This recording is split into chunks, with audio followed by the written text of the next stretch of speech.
Port Vale and West Brom battle it out next on Central in the Second Division playoff final. The Central match live kicks off in a couple of minutes. Surprisingly, all this won't provide you with the fibre you need each day. In fact, you'd have to eat twice as much. Or you could simply add a bowl of Kellogg's All Bran. Kellogg's All Bran, a great fibre provider. There's no stopping Texas Tom. This bank holiday, he's even more amazing offers. Like $46.95 for this stylish double wardrobe. And 3-drawer chest. And bedside cabinet. Just $46.95 buys you all three. There's even a choice of finishes with white and black. Every bank holiday, it's got to be Texas. His fantasy was nothing but trouble until his dream came true. I'm your worst nightmare, an 8-year-old with the badge. Cop and a half.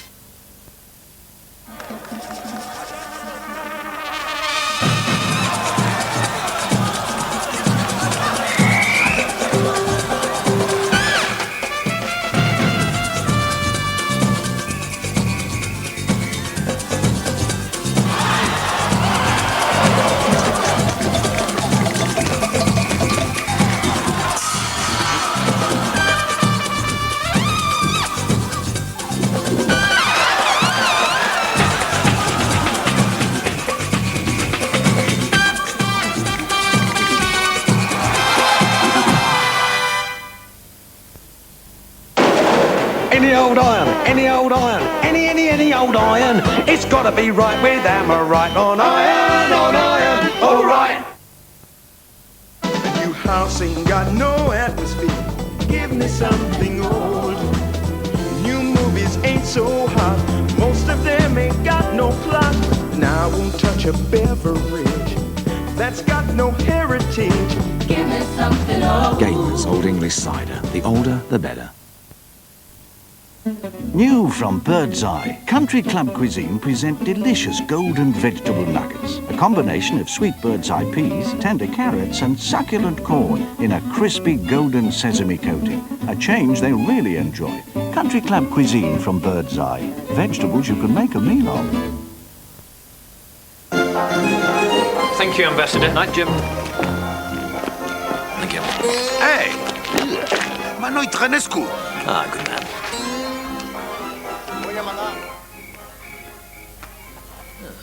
Get him to move, sir.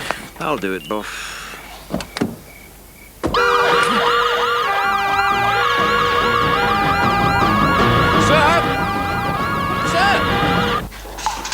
Did you make your phone call, sir? I had a word with the ambassador, yes. I phoned Barclaycard, sir. Oh, please. International Rescue, sir. They got me a lawyer.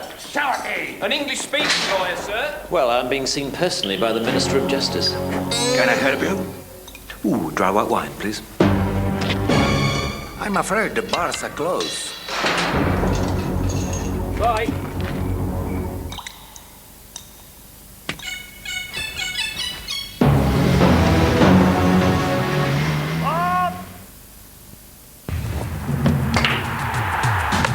Now on Central, we're off to Wembley, Port Vale against West Brom in the Central match live.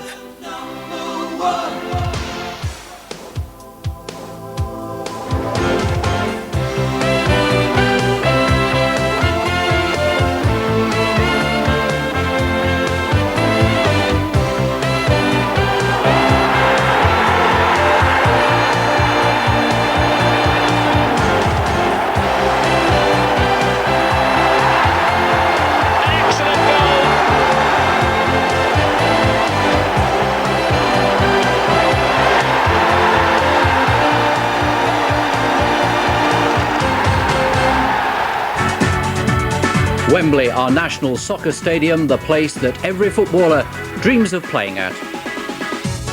John Rudge won there a week ago. Ozzy Ardiles has done it as a player, now he wants promotion as a manager. But for whom is today tailor-made? 40,000 fans will cheer along Bob. He scored 37 for West Bromwich Albion this season.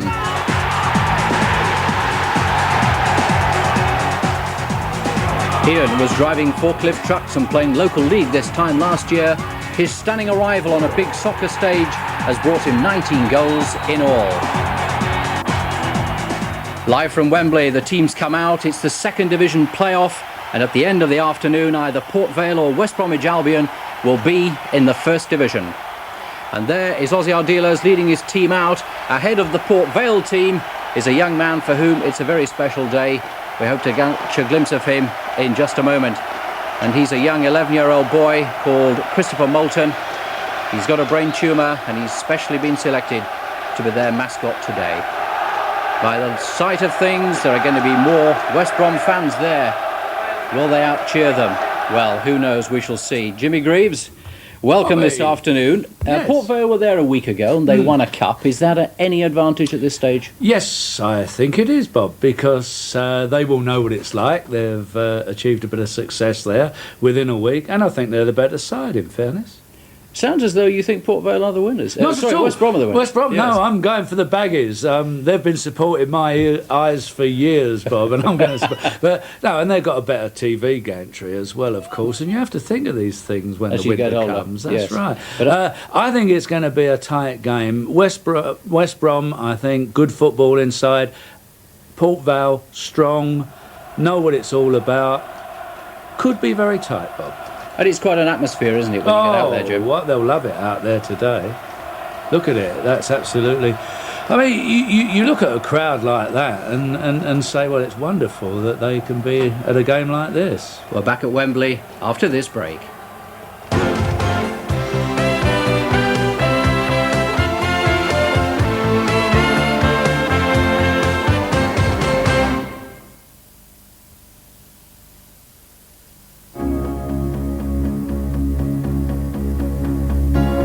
The car in front has a unique lean burn engine that's the most powerful in its class. It has a more spacious and refined interior. And with up to 57 miles per gallon, it's the most economical in its class. The car in front has the confidence of a 3-year, 60,000-mile manufacturer's warranty. From £10,625, the car in front is a Toyota, the Carina E, now built in Britain. Oh, Tony, that might be worth a little replay. Cracking idea, Ralph. Oh, yes, there she is! Is this little madam gonna pop that balloon? This could be another classic example of the hit of Real Oranges. It's Tango great, Tony! It's Tango exploding on its taste buds! Yes, Ralph, what a shocker. Oh, there she goes again! She's done a tremendous job. Smashing. You know when you've been tangoed. Throughout June, BT are running another special offer. This time on local cheap rate calls over 4 minutes. For example, a 20-minute call will cost just 15p.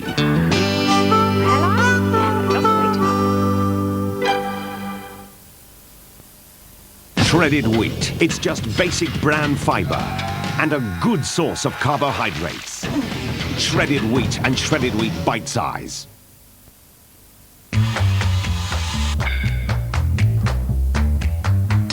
Thanks to Hewlett-Packard's range of affordable black and white and colour DeskJet printers, everyone can improve their image. DeskJet printers from Hewlett-Packard. That's why we like electric showers, don't we? Spontaneous, that's what we like 'em. Yeah, I'm all muddy and scampering around, and Mum goes, "Get in that shower," so goes, "Oh yeah, shower." Meow, straight upstairs and into the shower. Yeah, well, what I like about it, especially in summer, is that it's quick and you save money. You don't have to put the heating on. Brilliant. What they can do with technology today. For all your creature comforts, shower electric.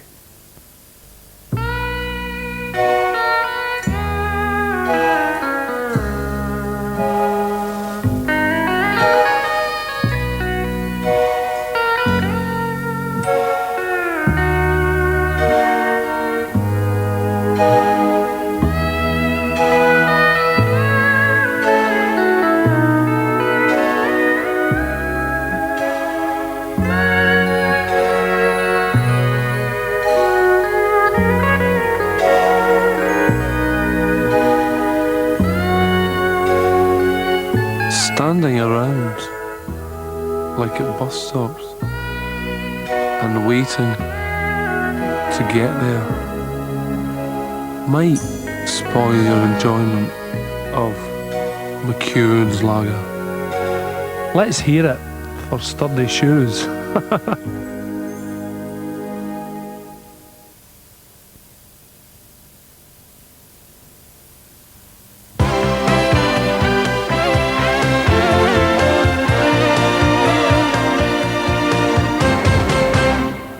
You got that wrong. You thought it was Ronnie Allen in 54. Do you know, Do you stick with West Brom? I forgot, Jeffrey. Let's hope it's a good game, Bob. I mean that. And let's hope that it's won over 90 minutes, which is the right time. We settle back. You won't miss a second. We're going live to Wembley Stadium. John Sillett, a Wembley veteran of 87. Your match commentator is Alan Parry. And welcome to Wembley in a really magical atmosphere for the game which decides which of these two major clubs will join the Midlands elite in the First Division next season. Well, just 12 months ago, Port Vale were relegated after finishing bottom of the old Second Division, and the prospect of playing at the world's most famous stadium seemed further away than ever. Now they face the prospect of promotion, and after waiting 117 years to visit Wembley, they're back here for the second time in 8 days. John Rudge, not surprisingly, has picked the same 13 that won the Autoglass Trophy here against Stockport County. Defender Peter Swan, their only doubt, having overcome a stomach injury. Well, being back at Wembley so soon could give Vale an edge, but having beaten West Bromwich Albion twice in the league might be an even bigger advantage. What's John Rudge's view? We have beaten them twice. We finished higher than them in the table. We've got to go and win the game again today. Wasn't it an advantage playing at Wembley last weekend? We'll soon find out. I would think that it is a slight advantage, but it's all on the day. That won't guarantee us winning the match. How do you feel about deciding promotion this way? It's an exciting finish to the season, but when you've actually got 89 points, it seems a little bit cruel that we've got to play another match after playing 46 matches. But we all knew the rules before the start of the season. Well, West Brom are at Wembley for the first time in 23 years since they lost to Manchester City in the League Cup final here in 1970. They finished fourth in the table with 85 points, 1 place and 4 points behind Port Vale. Defender Darryl Burgess is out injured. His place goes to Gary Strother. Otherwise, the Baggies are at full strength, and they certainly have the edge here in terms of support, with over 40,000 fans outnumbering Vale's following by a very significant margin. So, a question for Ozzy Ardiles' right-hand man, Keith Birkinshaw. Just how big an advantage will the Baggies' massive following be? Well, it's amazing that I've been here so often to this place, and I don't think that I've ever seen as many supporters supporting one team as what we had when we came through into the stadium on the bus there. It was absolutely unique and really pleased for everybody. The atmosphere that's going to be generated this afternoon will be tremendous. Yes, 40,000 Albion fans here and 2 very good footballing sides. Yes. I think that we need that this afternoon because it's a really strong blustery wind, and the more we keep it on the deck the better it's going to be. So hopefully the football can flow a little bit, and it's going to be a game that everybody can enjoy. 2 good football sides, and I'm glad to say a referee who always lets the game flow and deserves praise for treating players as adults, the West Countryman, Mr. Roger Milford. So, John Sillett, it looks as though we're all set here on paper for a classic. Wonderful atmosphere. If it comes to backing, West Brom have got that behind them. It's superb following they're brought down with them, but it doesn't. It comes to football. Both sides are capable of playing good football. Both sides can play attacking football. I think we're in for a treat this afternoon. West Bromwich Albion in their changed colours of yellow and green. Port Vale in their first choice strip of white shirts and black shorts. It'll be Albion who get this playoff final underway, with Port Vale attacking from left to right, and significantly Port Vale have the backing, maybe not of a big crowd here, not as big as Albion's anyway, but they do have a very, very strong wind behind them here in the first half. A free kick in the first 5 seconds of the game, and it's gone Albion's way. Foul there by Paul Kerr, who scored the opening goal a week ago in the Autoglass Trophy. Strother takes the free kick for Albion. Here's Lilwall. And the ball breaks clear for Hamilton. Forced away again by Porter. And Strother in possession once again, but he's given it away to Neil Aspin. Forward by Kent. And Strother very busy in the opening seconds here for Albion. Kent again. Little back heeler, which Lilwall read well. Saw Steve Lilwall playing here for Kidderminster Harriers just a couple of years ago in the FA Trophy final against Wycombe Wanderers. Big rise in fame in his career. And he's made the most of it in his first season in the pro game. Another man who might not have expected to be here, Tony Lang, who only won his regular place in the Albion goal a couple of months ago when Stuart Naylor was dropped. He too has taken his chance literally with both hands.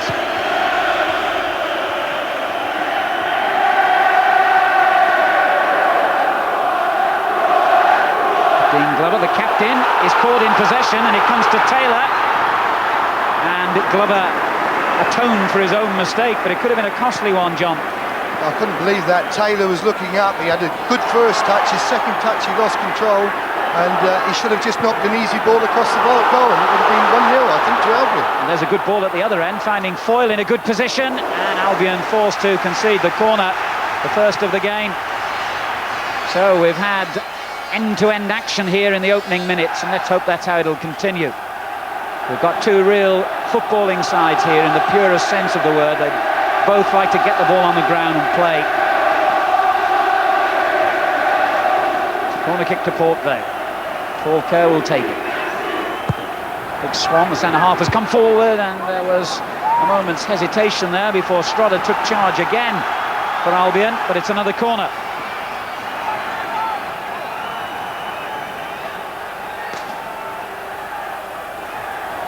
Swan and Glover forward for Port Vale. Another problem for Lang. Corner goes deeper this time, and Van der Laan will do well to keep that in. In fact, he's won the throw and sensibly takes it very quickly, looking for Slaven. And some pressure here on the Albion goal in the opening minutes, but now they break clear, and also they've got Bradley, their captain, lying injured just outside his own penalty area from that challenge a moment ago. Well, at the moment, everybody looks as though they're in a hurry, which always happens at Wembley. You always say, right, in the first 10 minutes in the dressing room, you've got to win your tackles, you've got to be able to get hold of the ball and play it simple when you get it. Now, that's happening here, but for me, you see players just get a little shade of the old nerves, the Wembley nerves come in, and I just hope here we're not watching a Wembley injury. There's always been a bit of a jinx here and players getting injured, but it was a good tackle, honest tackle, and therefore get on with the game, get playing. A little bit of treatment from Danny Thomas there, who had a great career with Coventry and Tottenham. Had to pack in at a young age through an injury, but he's the physio there, and I'm sure he's put things right. Bradley's a tough character, and he continues after treatment as Hunt just fails to get his boot to the ball, but Albion do have a throw-in. Clearance by Andy Porter. Knocked forward again to Hunt, who's done so well since joining West Brom from Newcastle. Good football by Port Vale in a defensive position, and they've got a free kick for that rather rash challenge. I came to the Autoglass final last week, and I was really impressed with the way Port Vale played, particularly in the first half against Stockport County. Although they were under the cosh a little bit in the second half, it has to be said. Paul Musselwhite, the young goalkeeper in his first season with the club. Strodder gets his boot to it again. Hunt beaten to it. Van der Laan finds Kerr. Stabbed forward then by Swan and just kept in play. Van der Laan is immediately challenged by three Albion players. And now Kerr. Under pressure there from Donovan, and did well to make room for himself. This is Swan. The long ball aimed at the exciting Ian Taylor, but that's too strong for him. The wind made sure of that as much as anything else. But here's a young man. I think you looked at him when he was playing non-league at Moor Green, didn't you, John? Yes, he impressed me. It was very, very close. I was their manager at Coventry at the time. He's a player with a good engine, can get forward, and he had a good goal-scoring record. But I just felt at the time he was a little bit short of what we were looking for. Again, perhaps another mistake I made, Alan. Didn't make that many, did you? I made the odd few, yeah, I've got to be truthful. Good header on there by Hamilton. And Taylor's in there to win it back. And as he did so, Slaven was caught offside. It's interesting to see the different way they're playing. Port Vale are going mainly with 3 at the back, and West Brom are keeping a flat back 4. So Vale have got Swan normally spare. He's normally spare at the back. Gary Strodder with the free kick for West Bromwich Albion, looking for Hunt. Aspin is in behind him, but Hunt wins the header. However, that's a goal kick. I was looking before the match at both sides, and you just got a feeling that if it had been a boxing match, which may be silly to say, you'd look at the Vale side, they look physically strong and more powerful in many ways. But when it comes to playing football, you've got to have the ability to knock the ball about, and I think they have that ability as well.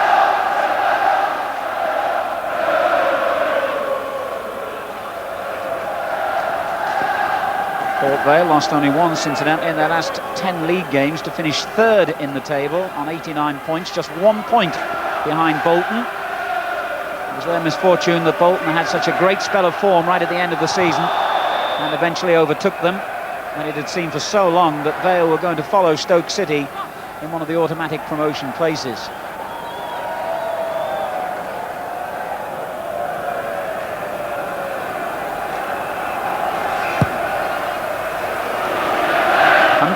Nice little flick. He's linked so well with Taylor in the short time they've been together, and the partnership has produced so many goals. Strodder finding Bradley the captain. That was a bit optimistic. Nicky Reid never given much hope of reaching that one. But Albion have it back, and Taylor leaves it. Hunt is in the middle in a good position, though it's drilled wide instead to Donovan, but too wide in the end. Aspin for Port Vale. It's a decent ball, but Slaven's header misdirected.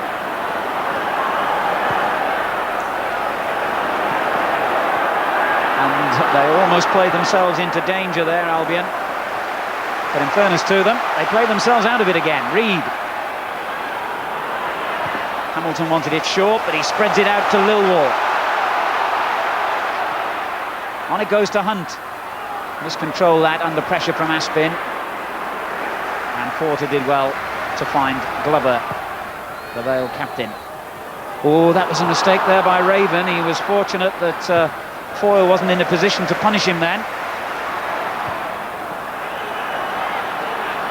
Porter. Bernie Slaven. Good football again as Kent plays it further forward. But Lilwall now for Albion, and he just turned once too often on the ball then. You're looking at Albion at the moment. They're starting to just feel their feet, and they're starting to pass the ball about. There's got to be a lot of movement off the ball, which they are achieving at the moment. They look as though they're a side that once they settle, they could be in business. Kent gets the ball back from the throw and wins another one from Lilwall's challenge.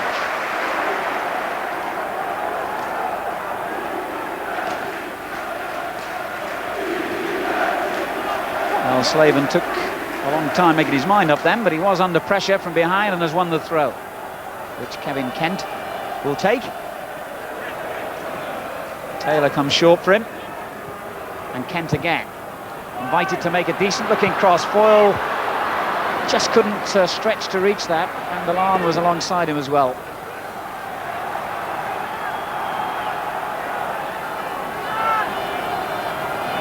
Clever's throw finds Foyle, and there's an offside. Bernie Slaven. The referee's going to have a word about the ball being kicked away there by Slaven. I think Slaven's sort of telling the referee, I'm nearly strangled there.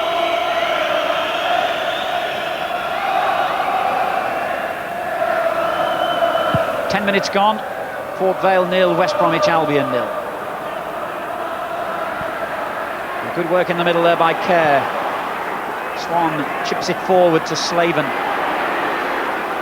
And Milan given away. Good play by Raven. Lang gets his foot right through the ball. And Lilwall went in with his boot high then, although he'll argue that Kent made a dangerous attempt to head it. The referee has said play on anyway. I think Kent was trying to clean his boots with his head. Bradley in strong. No stronger than Taylor.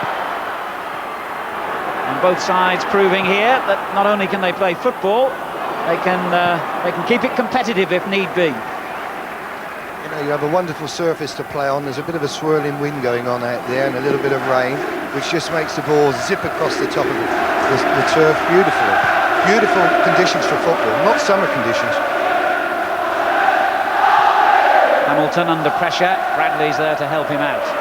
Nicky Reed on the right. Played here once before, of course, for Manchester City. Here's Bradley. That's a good little ball forward. And stabbed on towards Hunt in a good position. Reed makes the cross. A bit high, I would have thought. But Taylor got ahead to it and heads it to his namesake, Ian Taylor. Foyle wins the throw-in for Port Vale. You wouldn't be looking as a striker for that type of cross. You prefer something bent in just behind the defence, like the England cross last night for Wright's goal. The high ball is not helpful to strikers. They want to be attacking across the face of their defenders, so just bend stuff in behind the defence.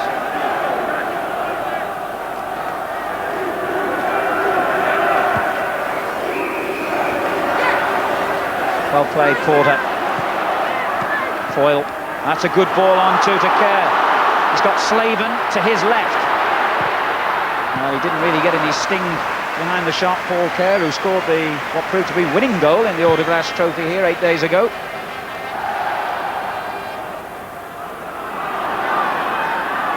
Donovan beaten to it by Van der Laan, but Nicky Reed keeps it in play for West Brom. And that's a good ball, good run by him. And then it goes to Hunt on the near post and he's won a corner. Good play there by Nicky Reed. Yes, good overlap. He's breaking well on the right-hand side. There's plenty of room out on the flanks. If you look at Port Vale, they play it very tight in the width of the 18-yard box, so West Brom need to be breaking wide using that width, and you always get goals from crosses. Get the ball out there and get it in early. And the corner goes in high towards either Strada, who wins it, or Raven. Foyle gets it clear. Van der Laan doing well. The Dutchman showing nice control on the ball and almost a perfect ball for Foyle. It breaks out of Hamilton and there's no offside here. Just as well, the angle on that wasn't too worrying from West Brom's point of view. But as we expected, both sides wanting to get the ball under control and play it on the deck. It's good to see. Hamilton's made a good run into the box here as the cross is aimed towards him. Strada got it away. Just looking at West Brom there, they were suspect of a quick break. You know, there was plenty of room to be had by the Vale forwards. And you just look at that cross coming in then. Again, it was a good job Strada was there first. There was two players queuing up behind. Aspin for Port Vale. Well, he took a risk there, Lilwall, and it hasn't paid off as yet, and it could get worse as Foyle has a free header and might well have done better. And he knows it. Yeah, it's a good cross, very good cross. He's picked him out in a crowded area, and I think Foyle he has a good little touch, and then the cross comes in, and Foyle seems to look first to me at where he's going to place it. He looks in the far corner and tries to direct it to this corner. Unlucky, just off target. Scored in the 2-1 home win against West Bromwich Albion in the league in February, Martin Foyle. And Kent, who provided the cross then, wins a good header inside the Albion half. Here's Lilwall, who dived in a little bit on that attempted tackle, which led to that chance for for Vale rather. Good ball there by Bradley. Nicky Reed free on the right. Hunt making a good run for him, and he wasted that opportunity. Yes, you don't want to be giving the ball away in those departments. He's broke well, he's got nobody closed him down quickly, he had time to put his foot on the ball and just make sure he kept his side in possession. 15 minutes gone, 0-0, although the number 9 on either side has had the hint of a chance so far in this game. Hunt beaten to it by the much bigger Swan. Glover plays it forward, and Swan knew what he was doing there, and in actual fact the linesman had already flagged for an offside. Free kick to West Bromwich Albion, who lost only once in their last 13 league games. But But Taylor's had their only real sniff at goal so far. We're looking at chances, you know, we look at the full header as the best chance so far. Taylor getting up well there with Swan, and Hunt's right in behind him. Glover got it away. Kent beaten to it. And Hamilton went in, but couldn't retain possession as Kent knocks it forward to Foyle. Nice little chest control. Kerr.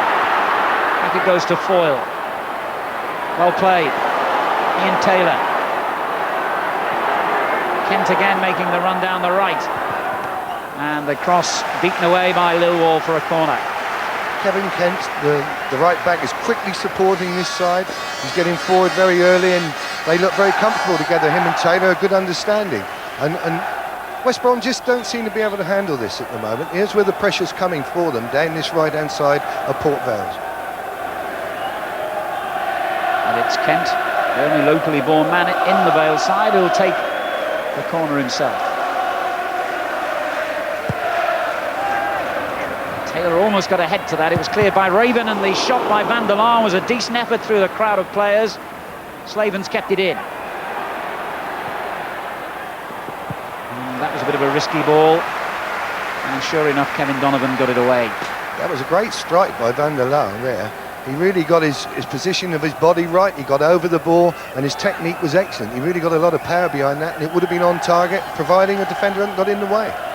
Good defending though, give West Brom credit.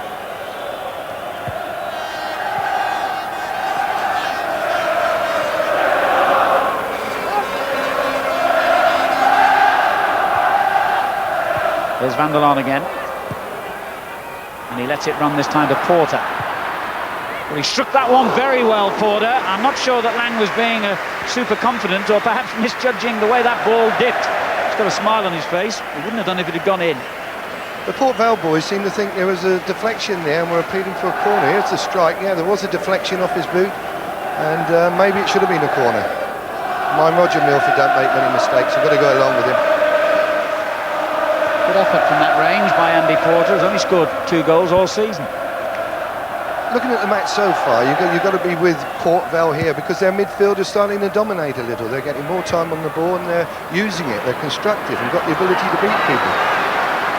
Paul Kerr, the former Middlesbrough and Millwall player, doing very well in that area, but there's an offside now. Clear offside too.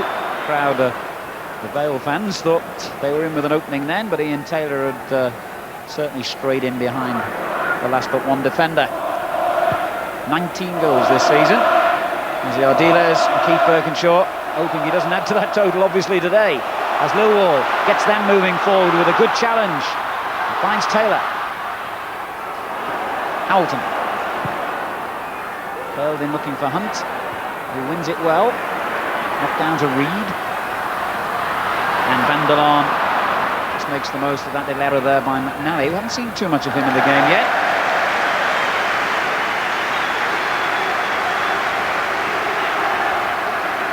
You know, you get a feeling when West Brom go forward, they've got that little bit of polish about them, and you're just expecting something to be gently developed. You think if they're going to make that chance, it's going to be a good chance and an open chance.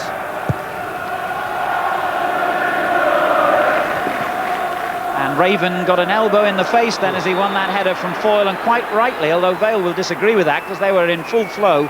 The referee immediately stopped play.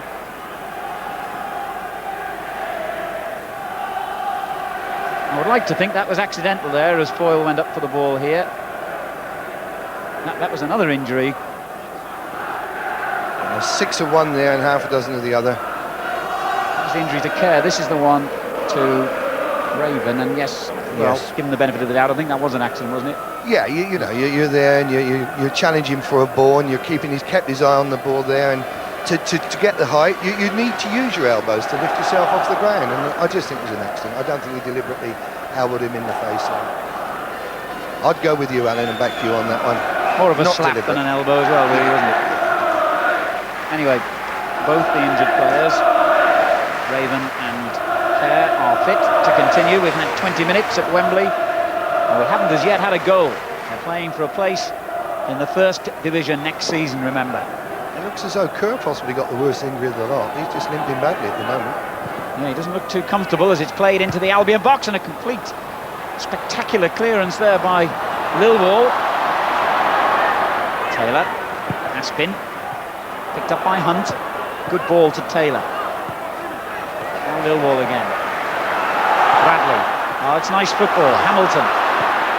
Oh, that's a brilliant ball by Hamilton. It just didn't quite come off in the end because Reid didn't quite have the legs to get onto it, but it was beautifully angled. Unlucky. Ian Taylor. Now Aspin.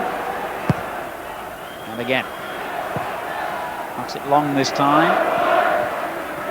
Headed away by Raven. Lilwall under pressure.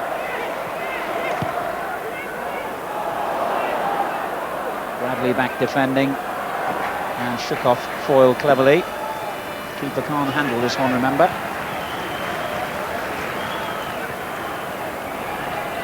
That surprises me about Port Vale. You've got to put these keepers under pressure in situations like this because they intend to just panic a little and just kick it early. I would have kept going if I'd have been foiled there.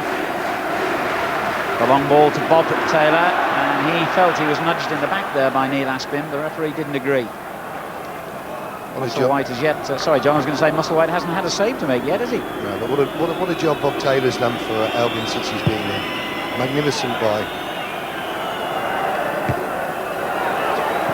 Lilwall doing a good sound job for Albion on this side too, and here is Bob Taylor.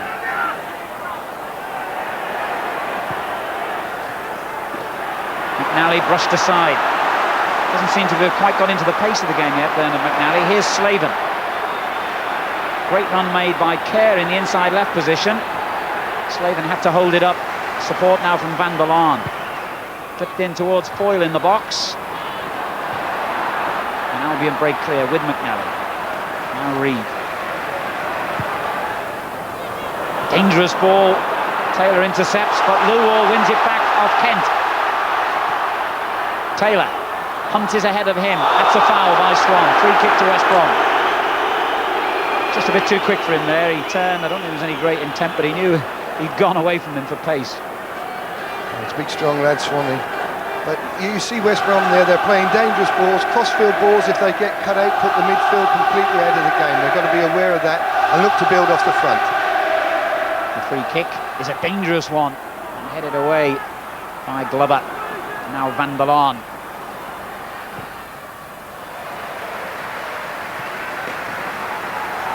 Raven to Bradley. Oh, that's a foul. No doubt about it. A sliding tackle from behind, and I think that might be a little bit of a leftover, as they say, from an earlier challenge, and it's going to mean a booking. Yes, I think Paul Kerr deserves to be booked there. He just had a feeling that he did take a whack earlier on, and that was a little grudge one. Here's my chance, get hold of this, and he left his calling card there, and rightly so. The referee has taken his name. It's a yellow card job, and now he's got to be very, very careful. It's a little bit silly, really, because he's dominated the game in midfield. He's looked the part. He's played the ball simply and played it well, shown skill when needed to. No need for that. Here's Bob Taylor. Glover right behind him. McNally. Bradley, the captain. And he got that wrong.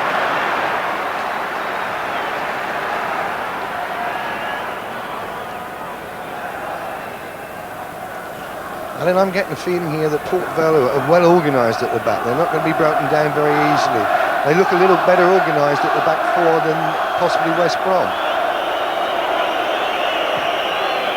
Musselwhite really is in trouble here as Hunt plays it forward again. There's a chance now, and it's all down to the goalkeeper, but it's missed in the end by Donovan. Now that was all down to poor Musselwhite. He came a long way out of his goal, took a risk, and really sliced the ball straight back to West Bromwich Albion. I'd like to thank him very much, because I was just saying how well they look at the back. They look organised, the back four, and there he is. He comes out here, and it's a chance that goes begging wide, really. You've got to hit the target in those positions. Here it is again. It's a little slip through. He's looked up, and there's the touch. He's just, the first touch isn't bad. Just secondly, he tried to lift it over him, over the bar, and missing the target. Well, Donovan, who scored 11 goals from midfield this season, Won't get many better chances than that in the game, I'm sure. And Paul Musselwhite in the Vale goal is a very, very relieved man, because that whole situation, I'm afraid, was down to him.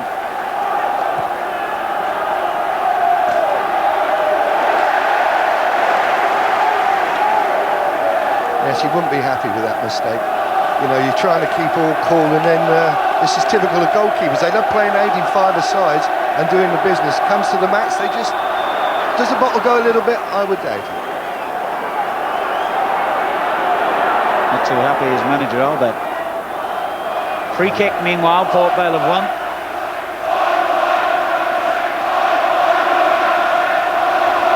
This will be a dangerous position for West Brom to defend. Grubber will swing it in left-footed. Swan and Foyle are both up there. It's Foyle on the far post, who wins it well, but directs it wide. That was shades of the old Watford free kick, where 4 players get together, and they'll have 4 players there with one peeling off round the back, one attacking the near post. Here's the ball in. It's a quality ball in with his left foot, and Foyle couldn't quite get the power in the direction he would have liked. You know, you work ages on the training ground, spending time on set pieces, and you do like to see the service going in where you've worked it being played. Vandelon for Port Vale, knocking it forward for Slaven. Challenged by Reed, and then in the end by Strotter.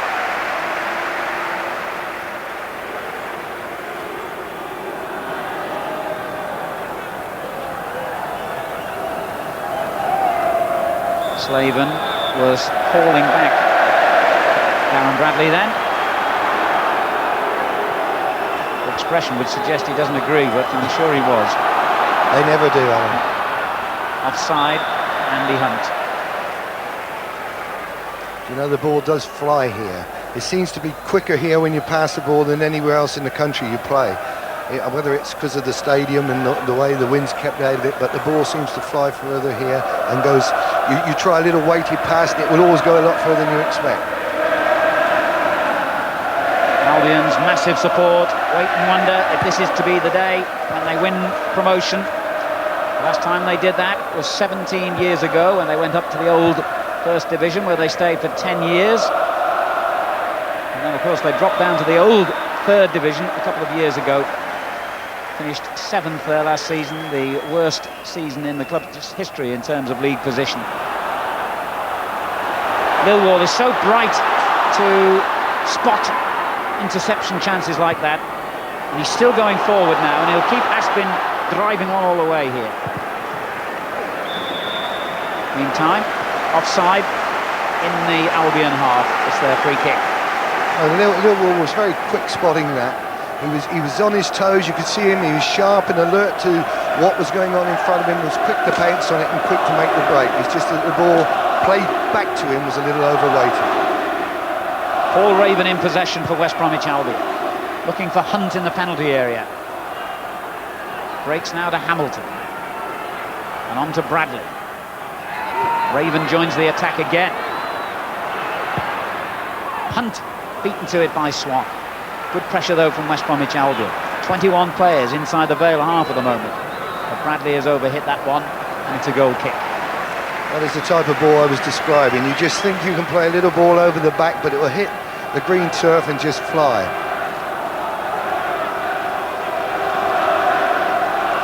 But both sides at the moment are doing a lot of running. There's up and back, it's end-to-end stuff, and you just feel that maybe in the second half legs will start to go a little bit and then mistakes could be made.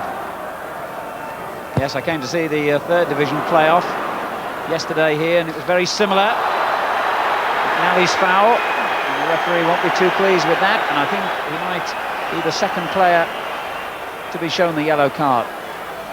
Yeah, again, you know, we know the rules. You can't tackle from behind, and there it happens again. Just keep your head, go there, keep it tight. No need for that at all. Going nowhere. Just use your head, jockey, hold them up. But there in my day, I suppose I used to be a bit like that as well. It's the occasion maybe that gets to them. And just the old whistle blows and in you go. Vandelon, the player on the receiving end. I was mentioning York against Crewe yesterday. Splendid match here. And as John was suggesting, it was very tight in the first half yesterday, and then really opened up in the second when the players got tired, and even more so in extra time. It's an inevitable conclusion to matches here, especially ones which have such big prizes at the end. A lot of pressure and tension. Nobody wants to make mistakes early on here. Nobody wants to make mistakes at all. Good refereeing by Roger Milford there. Saw Swanee backing in, and he was spot on with his decision. It's lovely to have a referee like Roger. You can have a chat with him, a joke with him, and at the same time, he's on top of his job and he don't give you an inch. Millwall not being given an inch of room there by Kent. Has to get it back to Strotter, the old West Ham player, who finds Bob Taylor. Forward by Hamilton, a neat ball, and Strotter goes striding on into the Vale half. Good ball by McNally. In the other centre half, Raven comes into the attack. Late challenge on him, but the referee says play on because Reed has the ball for Albion. No advantages accrued from it yet, but might still. Now it goes in high towards Hunt.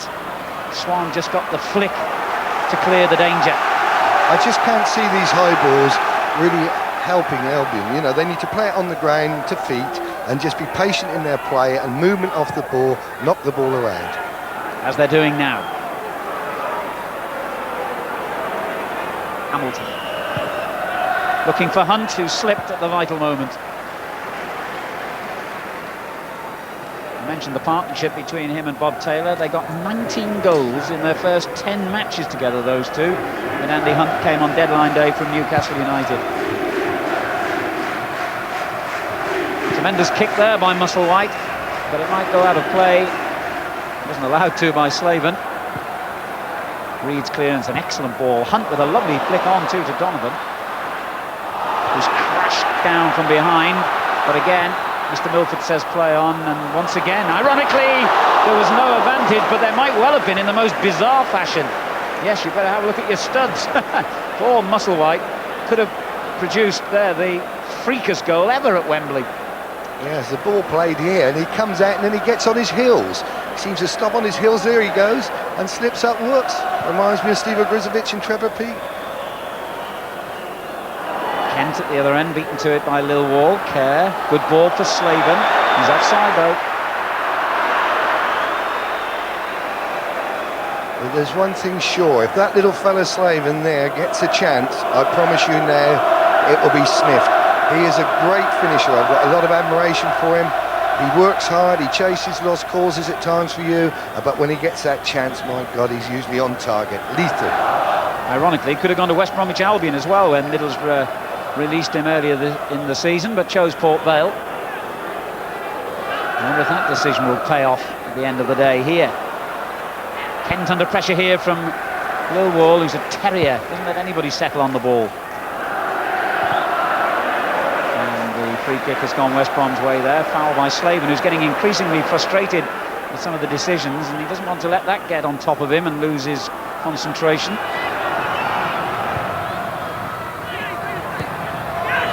Reed. Back to Raven.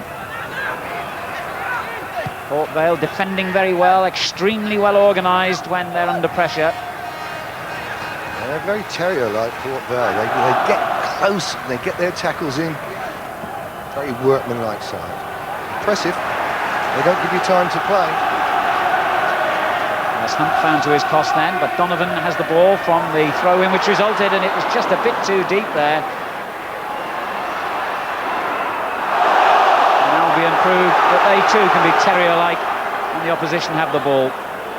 But Vale have possession. Good challenge by McNally. Bradley. A bit over-ambitious that one from the captain. She would have liked to have seen him just play a little square ball and shorten your game and get the build-up going. That's what Bromwich need at the moment. Just to shorten their game, get the passing going and get the movement off the ball so that the defence can get round and support the midfield and the attack. Here's Slaven. Well, he got that all wrong, and had he got it right, then Foyle was in an excellent position. 10 minutes to half-time, 0-0. Play forward to Kent. Strotter with a good tackle. Also felt he should have had the throw in there. He did. He would. Strotter's done well. He's been in the heart of things there, and he's come into a side that's been playing well. you felt that the speed may be a problem for him, but he seems to be handling that well at the moment. Marking's tight on the throw-in, and in fact, don't see that very often. Kent threw it clean out of play, goal kick. That worries you on the line. You say, come on, boys, for God's sake, don't give it away there. Just be patient, play it to his feet, and get the ball back, and we're in business.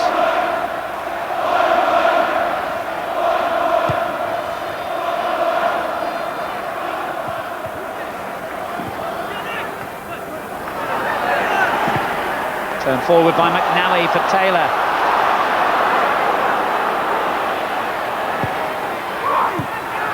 Hunt.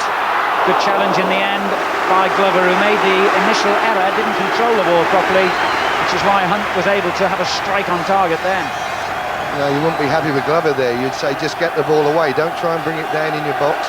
Just get it away. Row C if need be, but get it away from that danger area. West Brom's first corner, and a good one, and Musselwhite took charge then.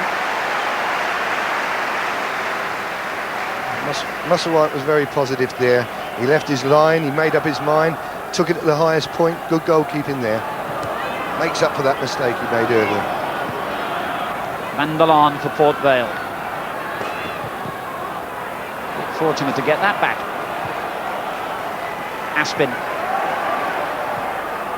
Kent.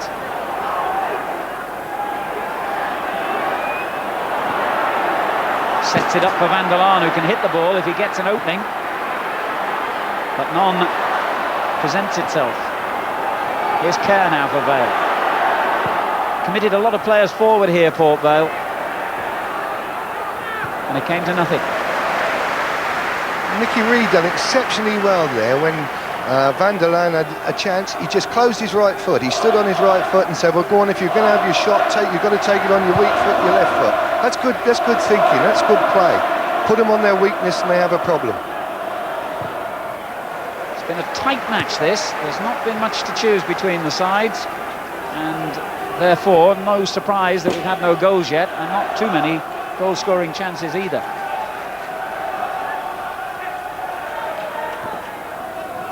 Millwall gives it away to Taylor. Now Kerr, looking for foil over his head though. Play it on the ground, screams Bernie Slaven to him. Yeah, you know, you can't be looking for through balls from there. You're looking to keep the ball. It's hard work at Wembley. You've got a lot of running to do. It's a big area to cover. The one thing that never gets tired is that ball. So keep it and keep passing it to one another, and chances will be created that way. To look for that long penetrating pass doesn't come off very often. Good advice from a manager who, of course, knows what formula is needed to win here. 6 years ago now, wasn't it, John? Does it seem that long, or does it seem longer? No, it seemed like yesterday when we walked down the tunnel there today. Wonderful. Coventry City's greatest ever day, of course. Who could ever forget it? Here's McNally. Hunt. Donovan. Did well. Reid. Good looking ball in towards Taylor, but the other Taylor, Ian, got it clear. Now Van der Laan for Port Vale. That's a good ball. Slaven, 3 players around him, and he skips between all of them.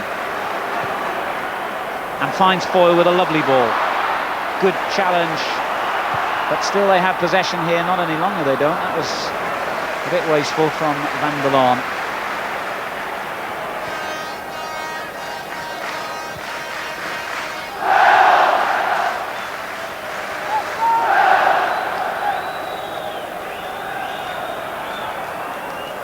I think they're just trying to take the sting out of the game for a moment at the back by West Brom. They're just saying, well, let's keep possession, let's just take the sting out of it and just knock the ball about and get a feel of it again and work up so that we're working up to build the pace up later in the match.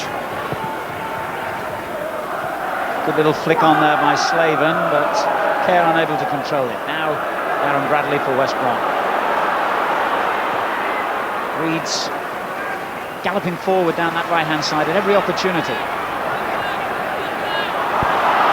It's a good run too, and he drives it through, but it's a goal kick. Nicky Reid, I suppose, wouldn't have been playing today because, of course, Mickey Mellon, who was sent off in the semi-finals of the playoffs, suspended today, and therefore not available for selection. So McNally's gone into midfield, and Reid has come in at right back. He's Was involved in 3 playoffs in his days at Blackburn Rovers, would you believe, Nicky Reid, and lost all 3. Is that what they call him, Jinxie Reid?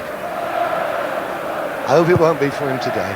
I don't mean that against Port Vale, but I just think any man that's been here 3 times and lost all 3 deserves a bit of luck sometime. Kent's header, and a lovely little flick from Foyle to Slaven. That was not a bad effort.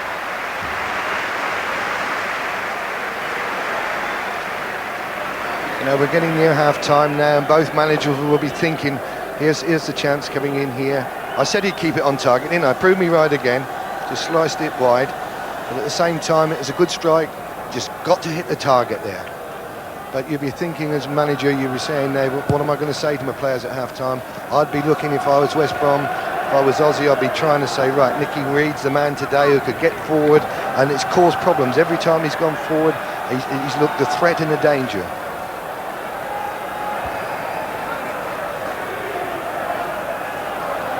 If I was Rudgy, I'd be wanting my front men just to hold it up a little and say, right, come on, wait for the midfield to get range. You give them time to support and just hold it up and be patient. A long ball forward is a brilliant one for Foyle. Raven across to cover, and that's a corner.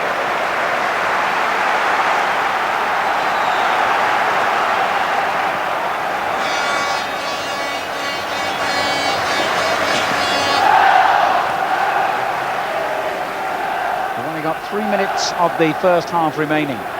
The sun coming out for the first time today at Wembley.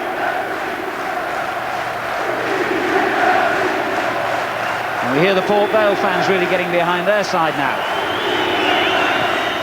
It's not a bad looking corner either, and Raven just got his head to it.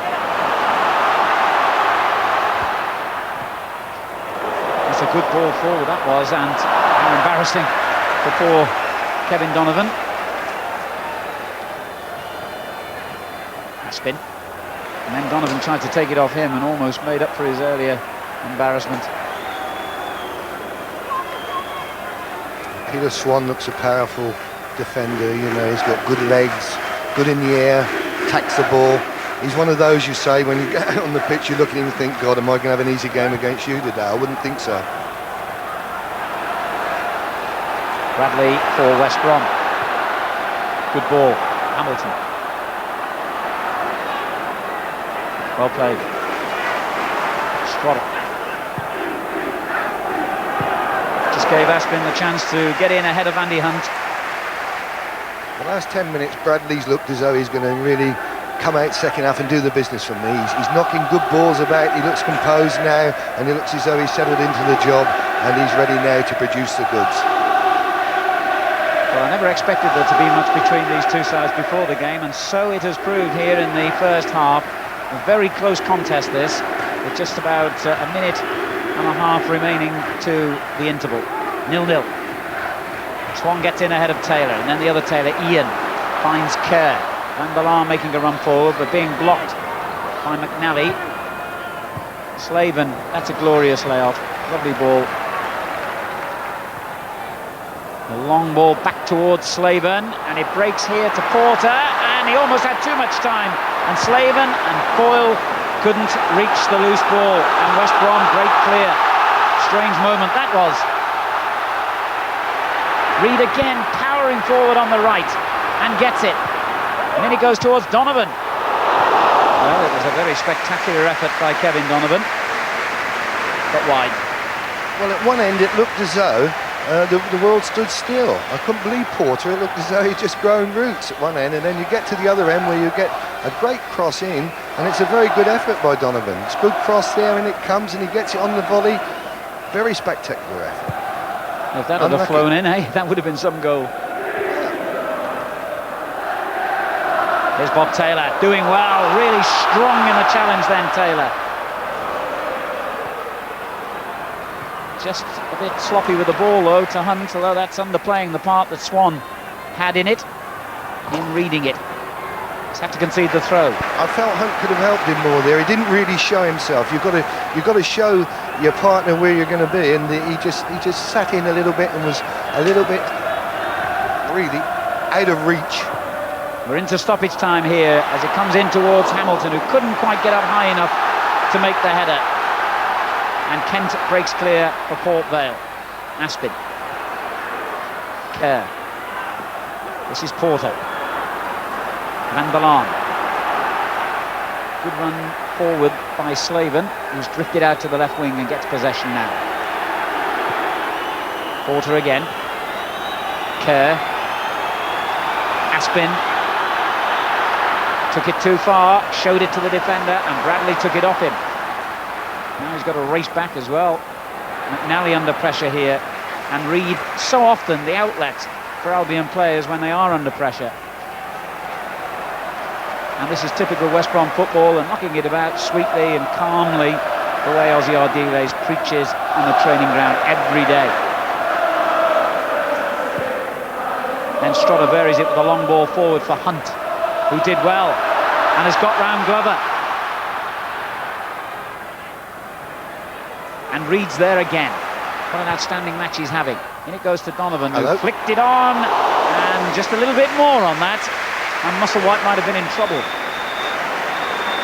And that, in fact, brings to an end the first half here at Wembley Stadium. The score, Port Vale 0, West Bromwich Albion 0. We'll have more views and our review of the first half action when you rejoin us right after this break.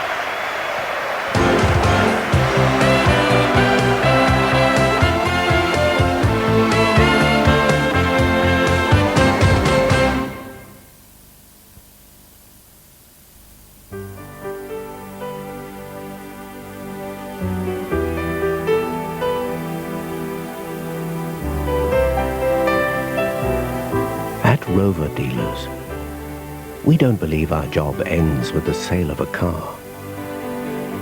We believe that's where it begins.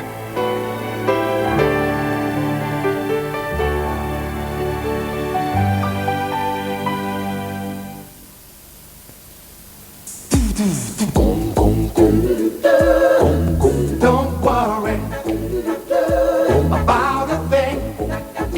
No matter what you worry about, Right Guard with double protection works hardest when you need it most.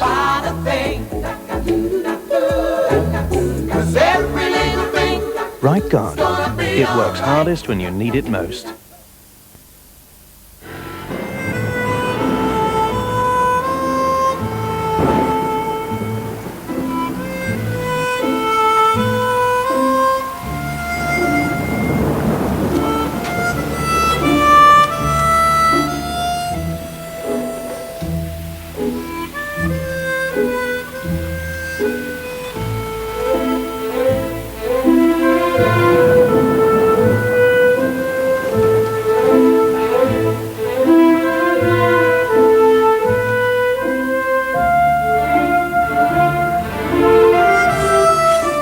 Regarde, la Stella Artois est arrivée.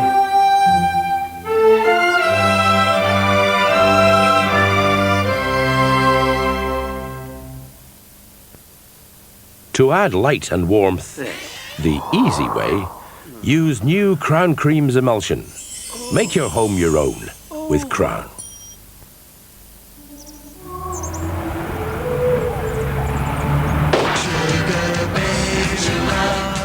Probably never seen the Rubettes live, have you, Wallace? No, sir. What an echoing void your life must be. The game's afoot, Wallace. The cleaner found the front door open, the professor's missing, and so is the Rubens. Who took the piano? The painting, sir, on loan from the college. Well, you went to see our professor again? I think you will, sir. Last number he dialed was 081 203,000. Doesn't ring a bell, Wallace. He's asked for details about the new BT share offer. That was months ago, Wallace. The government kept some shares back, sir. You can register for information now. Let's move then. You can start by bringing in the accomplice. Sir? The cleaner, Wallace. Sir? The BT3 share offer. It could be worth investigating. Register for information on 081 203,000 or with a share shop.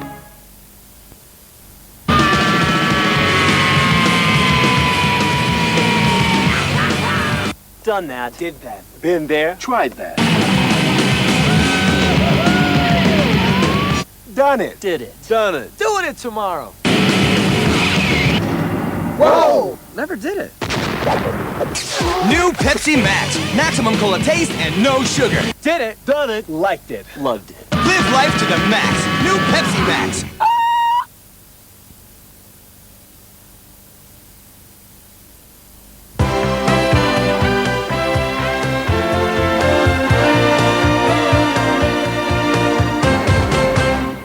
It's half-time at Wembley in the second division playoff. No goals at half-time between West Bromwich Albion and Port Vale. Jimmy Greaves. Yes, frantic start, as you'd expect. Settled down, but I don't know. It's something's lacking apart from a goal.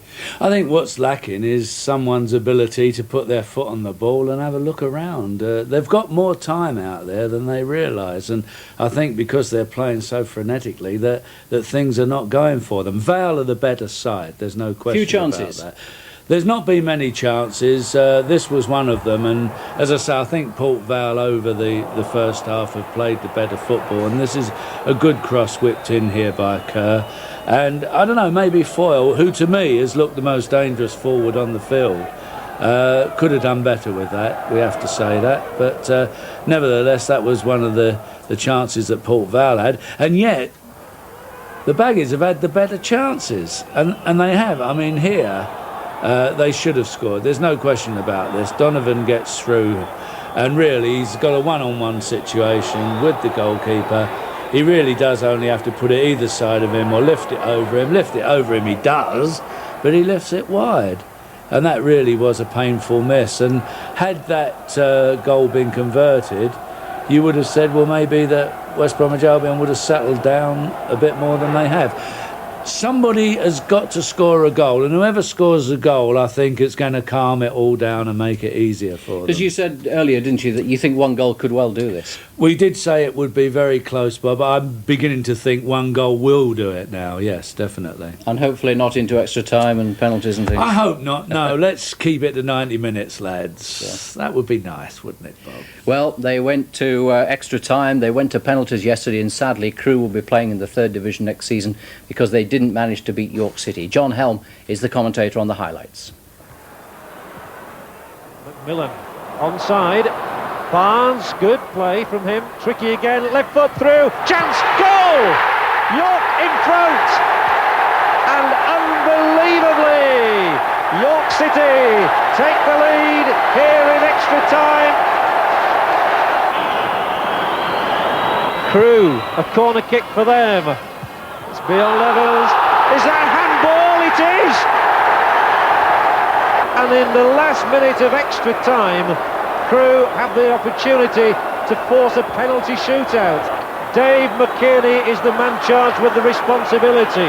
Can Dean Kiley stop it?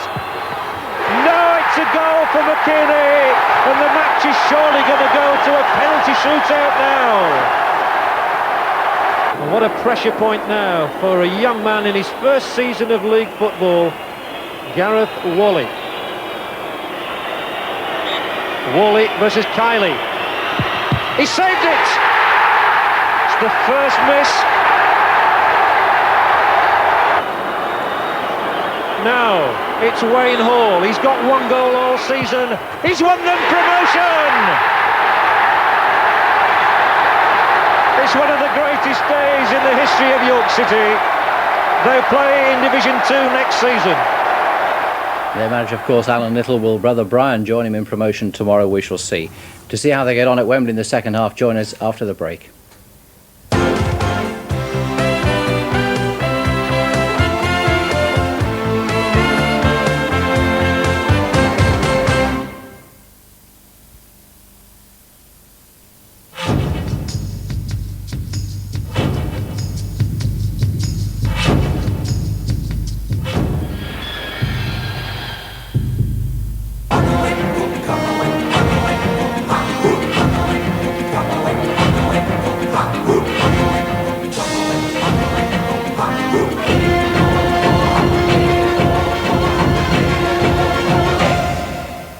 The new Peugeot 306 drives the imagination.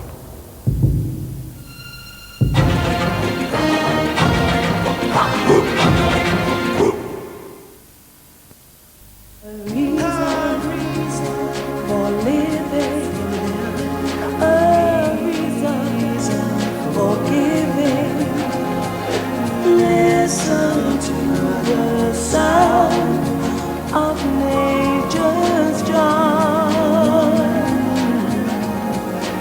Softly, softly away. A taste. Bounty, the taste of paradise. Welcome to a city by the sea, for the pebbles stretch for thousands of miles. Welcome to Intercity. When dirt and grime hit a car travelling at speed, they stick. But if the car's been polished with Ericsson's liquid car polish, its special, easy-to-apply, non-stick formula means that dirt and grease find it hard to get a grip, making washing far easier time after time. Whatever you drive, Ericsson's promise a sparkling finish every time. The new Ericsson's Car Care range, official supplier to Ferrari Formula One. This weekend, Texas Tom's doubling up on the Dulux and Crown cashback offers. You can still send off for up to £8 cashback on all these Dulux paints. And on all these Crown paints as well. But till 8 p.m. Tuesday, we'll give you the same amount as a discount at the checkout, too, for up to £16 back altogether. Double bubble. Double up at Texas now. Don't let your phone sit around the house, not helping you reduce your phone bills. When an Audioline phone with a Mercury button could work hard, saving money on your long-distance calls. Audioline. Phones that do more than just sit around. Do you come here often? I bring the little one. He loves the water.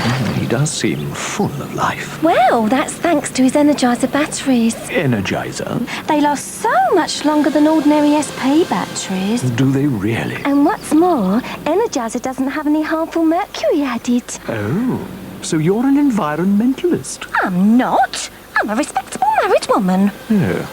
Energizer. It's stronger to last longer.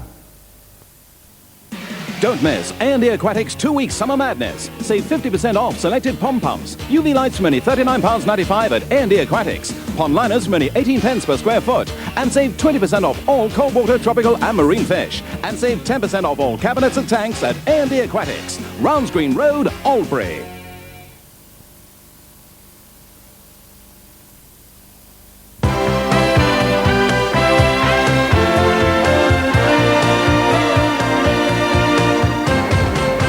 Nearly time for the second half of Port Vale and West Brom at Wembley. I'm just ahead on the trivia questions. No, you're not. No, you're not. Oh. You said Ronnie Allen. It Yes. was Frank Griffin. That's what We've we just said. had a We got phone it wrong, call. did we? just Oh, had dear. a phone call, and it was like what I said. Yes. I told you it was Frank Griffin. Jim, I'm just winning before we tonight. go back to Wembley, Kevin Yes. Donovan had a good effort near the end. It looked a long way off, but when we saw it again, maybe it was a bit closer than we thought. It was a good effort, and one wonders, had he put this effort into his first one, that he would have scored. Often the way when a player hasn't got time to think, he can do things a little bit better, and this was, and it was rather close, and he could have made a name for himself there. It was a good. Well, it was good, and it was close. Yeah. But I don't know. I don't know what's going to happen to this game, Bob. It's worrying me a bit. They're two good sides, aren't they? They both play Yes, football. They've they both are. played it on the floor a lot. They are. They've played well. Are they almost cancelling each other out? Not really. I think, as I said before, it needs. Sorry about that. But it needs one or two players in one of the other sides to say, right, we're going to knock it about. There's a lot of space out here. The players can be found with the ball, and we've got a lot of time. And I think if somebody does that, they will take command of the situation. Yeah. I really do. I do feel that. I've just a word in my ear says we've got an interview lined up, and I think Phil Mepham is if you with insist. West Brom's assistant manager Keith Birkinshaw. Phil? Keith, are you happy with 0-0 at half-time? Well, yes, reasonably happy. I think both sides started off a little bit nervously in that first half, not played the football that they can. Hopefully we can get it together a little bit better in the second period. So what have you said at half-time? Well, we've got to pass and control the ball, movement, all the things that we've emphasised all season. Thank you, Keith. Thank you.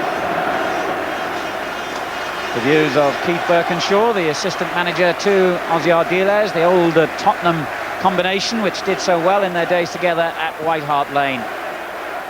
West Bromwich Albion's crowd this season, their average at the Hawthorns, 15,000, their highest for 10 years, and they've sold over 40,000 tickets here today, but that never means a jot once the ball is rolling and the whistle has been blown. And for all the superiority in terms of numbers that Albion have on the terraces and in the stands, it hasn't really been reflected in the match, because Port Vale have certainly given as good as they've taken so far. And this is going to be a very, very close contest, we're sure of that. 0-0 at half-time. And the Vale fans have done their bit in making sure this has been a marvellous atmosphere today.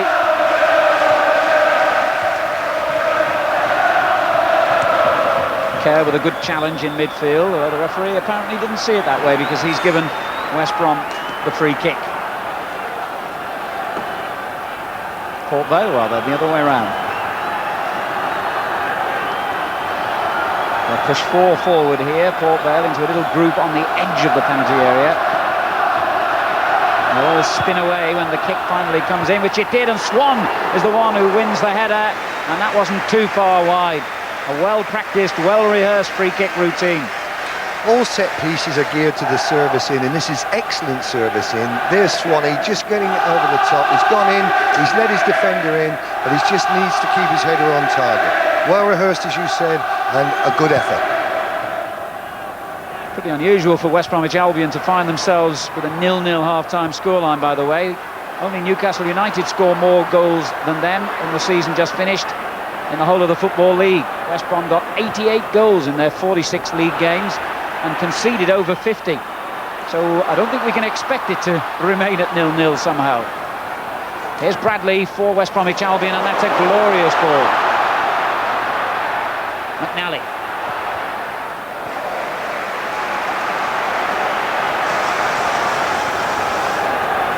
Glover's clearance means Albion have the throw. Good work by Donovan. And a dangerous cross by Taylor on the far post. And was that handball by Aspin? Taylor was claiming it was, and so were about 40,000 supporters. But the referee has said play on. I think the initial suspicion there was perhaps that Taylor might have been offside. Anyway, we might be able to come back to that. But the action continues with McNally for West Brom. He's done well here. He's done really well, but so too has Kerr in tracking back and intercepting. A lively start to the second half. But Aspin's ball goes out of play, throw in. Yes, that was a lively start. I just had my doubts about that. I just thought perhaps that was a handball. Here it comes again. We look at it. There it is, the hands up in the air, definitely. And Taylor's no hesitation in appealing for it. And there was certainly no question of an offside, if that's what Vale initially felt.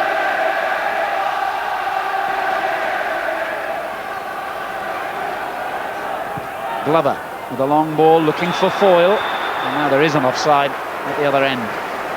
Martin Foyle. I've got to agree with Greavesy for once here. You'd love to see this game finish in 90 minutes with one side, the better side if possible on the day, winning the match outright. To go to extra time or to go to penalties, I wouldn't like to see that. Let's see it finished, let's see it won by the better side on the day. Good football now by West Brom. Hunt felt he was brought down, the referee didn't.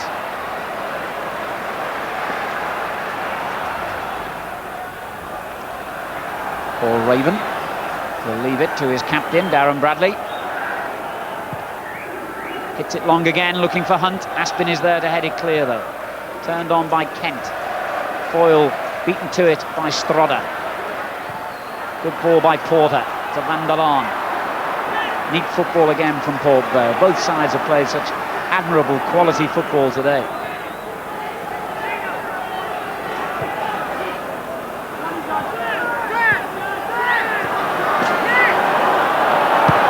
Glover down the line for Slaven. Reed right behind him, but he finds a way out with Van der Laan, and then Reed fouled Bernie Slaven as the ball was played away. Spotted by Mr. Milford. Good refereeing again, Alan. He was spot on there, Roger. But that looked Port Vale's best move. They started to knock the ball crisply. It just got to Van der Laan. I thought he should have turned. He had a call to turn, and he just failed to hear it. Or perhaps he don't understand English too well. Dean Glover, the Vale captain, will take this free kick and lifts it high, but Lang was fouled certainly by Taylor then as he went to collect the high ball. Free kick to West Brom. Always used to have words with my goalkeepers. You know, when you come into the ruck like he does here, it's always very dodgy to go up and just keep your hands up and hope to catch it. You're coming down over heads and bodies, and they're... Yes, I can understand why you suddenly stopped there, John. It looked as though we were going to have another remarkable incident as Kerr tried to get Lang out of position. Please continue. Yeah, but I always said, come on, keepers, you come there and punch. Get the ball away and you'll be happy. It'll clear the lines and we'll all understand what's going to happen. But when you try and catch, sometimes you can be knocked and the ball will just go out of your hands and the silly goal's given away.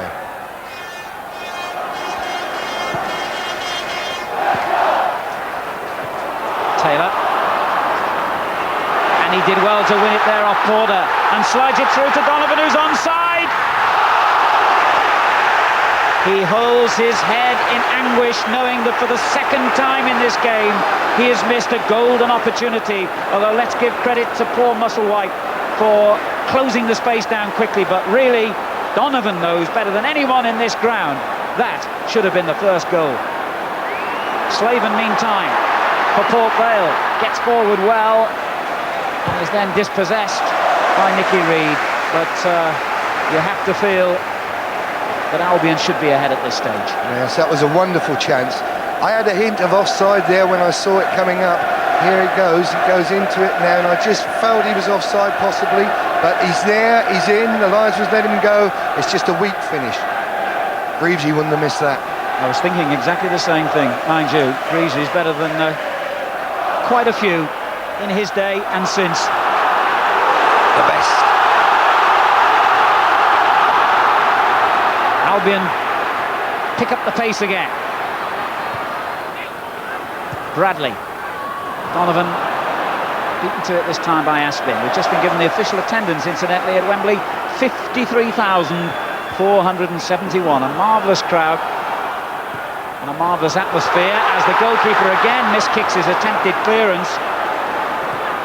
Well, he's twice got away with it, Musselwhite. I don't know if he'll be lucky on the third time if there is one. You've got to be careful on that one. Here's Bernie Slaven. The game's really opened up at the start of the second half here. Van der Laan now. It's always a good football match. Now we've got a bit of excitement and goal-mouth action as well. Kent for Port Vale. Taylor out on the right. In it goes first time, but too deep, was it? Well, it gave a problem anyway to Tony Lang, who decided that discretion was a lot better than valour. Corner. Now, Ian Taylor should have done better here. He should bend a little ball, just dink it in behind the defence. He's gone for the long back post ball. Bad service in. Your forwards are all waiting for it to be pulled back, and he's gone in to just where the keeper would say, thank you very much, over the bar you go. Corner kick to Port Vale. Taylor getting up well, and the header directed wide. 19 goals in Taylor, including the winner when the sides met at the Hawthorns in October. Top scorer in his first season in league football. What a remarkable achievement. I'm a man who likes a bit of a flutter, I think, as most people know. At the moment, I wouldn't know who to put my money on. It's a cracking game to watch. It's end-to-end, and both sides have got the ability to break down defences. It's just who's going to do it. As Greavesy said at half-time, whoever gets the goal you seem to think will win the match. I wouldn't like to say that. I would say whoever gets the goal may just stir the others into a bit more action. There's Ozzy having a chew of the old gum or a nut. Worrying look, isn't it? These poor managers get on their face. McNally for West Bromwich Albion. That's a dangerous ball, but the offside flag has gone up. They've got to come back for a free kick. You know, we were seeing the England match last night, and the quality of service here today on set pieces has been excellent. You know, the ball's being delivered from set pieces has been spot on and good weight to them, whereas I was disappointed last night in England's servicing. We can all learn, unless the ball is crossed into the right area with the right pace on it, nothing will happen. I had a player once at Hereford who I dealt with, Terry Payne, who was an artist at that. He could deliver a ball on a talent.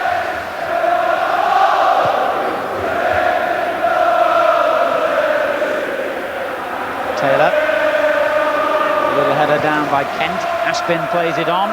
It's a difficult one for Strodder, and he did the right thing. What a good sound game he's had as replacement for the injured Burgess.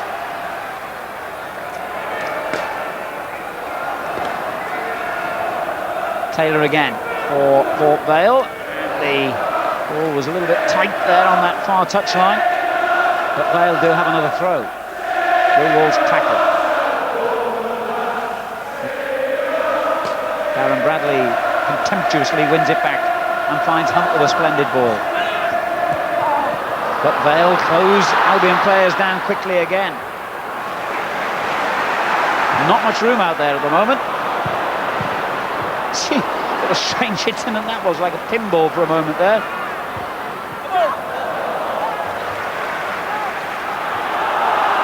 No let up rather in the pace. Donovan dispossessed by Van der Laan, but determined enough to win it back and get fouled by the Dutchman. No problem. He doesn't really look like a continental in his approach to it. He can tackle, he gets his foot in, but he's also got the skill whereby he kills the ball stone dead with his first touch. Bradley. Reed. And you could tell straight away that Hamilton was under pressure there, but he's breathing a sigh of relief now because he's got the free kick out of it. A bit harsh there, I felt. Yeah, I did. You know, there was just a player losing his footing on the turf. Good layoff from Hunt. Back to Hamilton again. Now Bradley. Lilwall has got forward left edge of the area, and he's the target here. It was a good run because it's produced a corner. Kevin Kent had to head it behind. Excellent run by Lilwall. Yeah, made a good run round the back there, got room for himself and space. It's just that the ball in was a quality ball. It was just that I think it's Kevin Kent got back there and just stopped it. Yes, it was Kent. And he's got some more defending to do now. As big Raven and Strother both come forward. Referee's got to go and intervene here because neither of the Port Vale players have retreated 10 yards. There's a little mark on the pitch now to indicate where 10 yards is from the corner flag. You see the little white mark where Mr. Milford is. They still went 10 yards away when it came in, and it's a tremendous header by Raven, and Musselwhite was in the right place at the right time then. Raven really powers in on this. If you watch his run, he's a determined run from the edge of the box, and there it is. But Musselwhite in the position to just take it cleanly and coolly. Musselwhite's done nothing wrong except when the ball's been at his feet, Alan. When it's been at his feet, he's just been inclined to panic and make the odd mistake. Vale going forward themselves now, and a good ball play towards Slave, and Nicky Reed with a good clearing header. And here's Raven defending. Good football by West Brom. Taylor. And that will stay in play. Nicky Reed hooks it in first time towards Hunt, who was grappling with Aspin to try and get an advantage then, and in doing so lost his momentum for the header. What a great running cross from Nicky Reed. He's going away from goal and he's wrapped his foot round it, really worked at it and got it right over the back post. Excellent play. But here's Foyle at the other end for Port Vale. This match has really opened up now. Foyle goes down, but no free kick. Nicky Reed, who was involved in that earlier attack at the age of 32, is a wonderful credit to his profession, the way he's gone up and down that right flank for Albion today, ceaselessly and tirelessly. Good play by McNally, but then not a good ball. Swan. Well, the prize is enormous here, and as you'd expect, both sides have given it their all and have produced a splendid football match already. Yeah, we hear that word commitment thrown around a lot now, but I assure you, both these sides have committed themselves to one thing, that's winning this match. Slater, Porter, loses out. Hamilton knocks it forward. That's a great first-time ball for Taylor. Bob Taylor. The free kick has been given, for sure, and it'll be interesting to see what further action the referee takes against Peter Swan here. If he decides that Taylor was in a position where he could have gone on and scored a goal, then Peter Swan could be in big trouble with the referee here. No one wants to see a dismissal, least of all at Wembley, but his heart will be in his mouth now. Oh, you've got your doubts, haven't you, there? Big Swanee, he's just been caught. Taylor's peeled away from him and he's lost Taylor, he's got behind him. It's a quality ball in and it's a desperate lunge at the end. I would go, stay on the pitch. No. He's off. He's off. And Peter Swan, sadly, has the long walk back down the Wembley tunnel. One of very few players in the history of the game to be dismissed at the world's most famous stadium. And I think the moment he brought down Taylor, he must have almost realised what his fate was to be. The laws are quite clear on that, and I think there are few referees more forgiving than Roger Milford, but I think the law trapped Roger Milford into the decision. He had to take it. Yeah, you just look at it there, and the all started with all came with such a brilliant turn from Taylor where he lost one, and here it goes in. It's a desperate lunge. Did he try and play the ball? Is it that bad? The referee's in a better position than I, but I would have said Swanee's tried. No, it's fair enough. Good decision. Haven't seen it from that angle. Good decision. He was clear. He was going for it. Mistake made. Vale are down to 10 men crucially here, but Donovan has totally wasted the free kick. However, the big question now is how Port Vale are going to reorganise. They play a system basically where they have 3 centre-backs and 2 full-backs that push forward a lot down the flanks. Now they've got to change things around. They've lost a centre-back and a crucial player at that in Peter Swan, and they're going to have to rejig things around. Well, I'd be inclined now to go with 3 at the back. You've got to go man for man and say, right, they're going to keep a spare man at the back, but I'd go with 3 at the back and push the men forward. You've got to take a chance now. You could tell the players themselves weren't sure what was happening there as they gesticulated to the bench. And John Rudge. Now, can Albion take advantage of their numerical superiority here? Hamilton, they've got a lot of players forward certainly here, and they've got a corner. If we had one man on the park who didn't want to have to make a decision, plus myself, would be Roger today. He didn't want that to happen. But having seen it from the side, you just get a feeling that Swanee was a shade unfortunate, but he had to walk. Now, Glover's gone down injured here, and I don't want to be mischievous. I just wonder whether this is a diplomatic injury, because the physio will come on and no doubt issue the orders from John Rudge and his assistant manager, Bobby Downs, about exactly how they should change things round. Alan, I can see Peter Billings stripping off as a central defender, so there may be a change going on. They may be bringing on another central defender. Yes, that's a good spot, and John Rudge has maybe decided he's going to have to lose a player from another position in order to retain his defensive formation. Peter Billing, who only signed full-time for the club yesterday, he's been on loan from Coventry City, is about to come on. But meantime, the corner is driven in, and Raven touched it away. Bradley plays it straight back in again. Goal kick. Now they'll be able to bring Billing on. And who's going to go off? It looks like Kent, I think. Kevin Kent, the number 3 being held up. That's no reflection, of course, on his performance today. In fact, he's played well. It's merely a reflection of the need for a tactical change. Yes, that's all it is. You know, Kevin Kent has done his job well. It's just the tactical change, as you say. Billing, a central defender, will come in, and a good player on the ball, strong player, just inclined at times to lose his temper a little bit and go for things and go for players when he should keep his cool, because he has a wonderful ability to pass the ball. I think you signed him for Coventry from Crewe, didn't you? Yes, yeah. Not a bad buy for once. This is a critical period now for Port Vale, this next 10 minutes or so, when Albion are bound to throw everything at them. Van der Log, Slaven's layoff, Kerr. They're going to have to work twice as hard now, these Vale players. And they've been caught offside, both Slaven and Foyle. I assure you, after watching them play up to now, they've got that character in the side where they won't go down easy, Port Vale. They'll fight to the last drop of blood in their bodies. They have got that in the side, you can see that.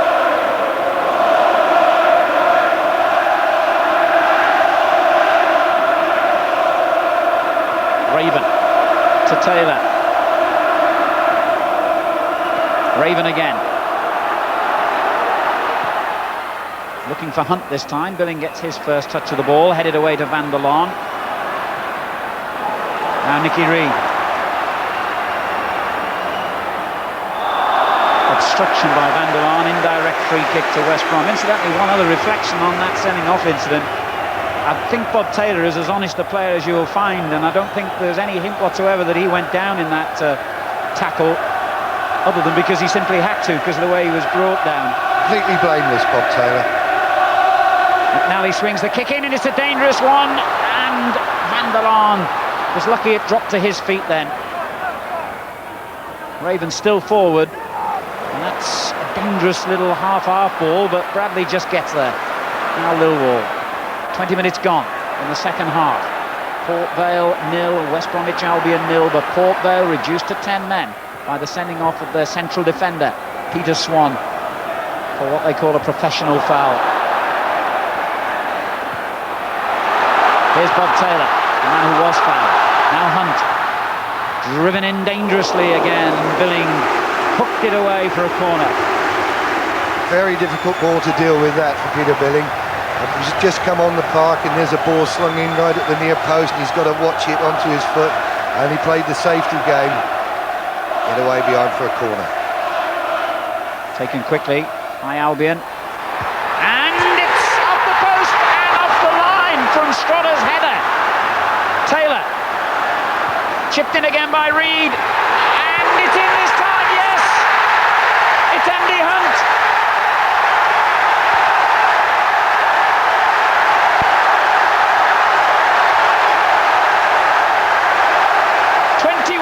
Gone in the second half. Albion in front. You cannot believe that header's not gone in. The first header from Strotter. Here's a good touch here. Just moves it to the side, clips it in, and there's the header directed into the only place the poor keeper got no chance of getting that. But it's a great header. Two great headers really. Strotter was so unlucky that the ball hit the post.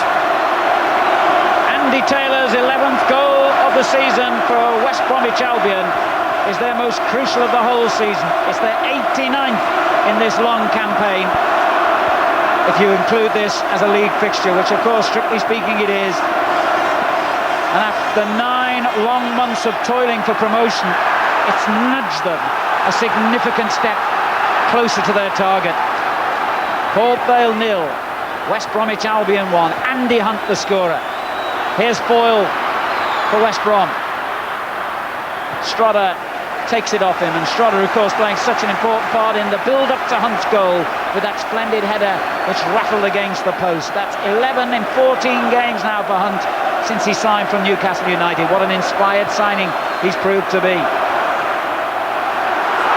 Albion win another important challenge in midfield, but there's no way, I'll tell you this, that Vale will lie down and die here. It is not in their character, it's not in the nature of the team or the manager. Ozzy Ardiles looking thoughtful, and he knows that Vale will push them right to the wire here. But I was saying it was an important 10 minutes for Vale to survive just after they'd had a player sent off, and they didn't survive it. They conceded a goal. It's going to be doubly hard for them now.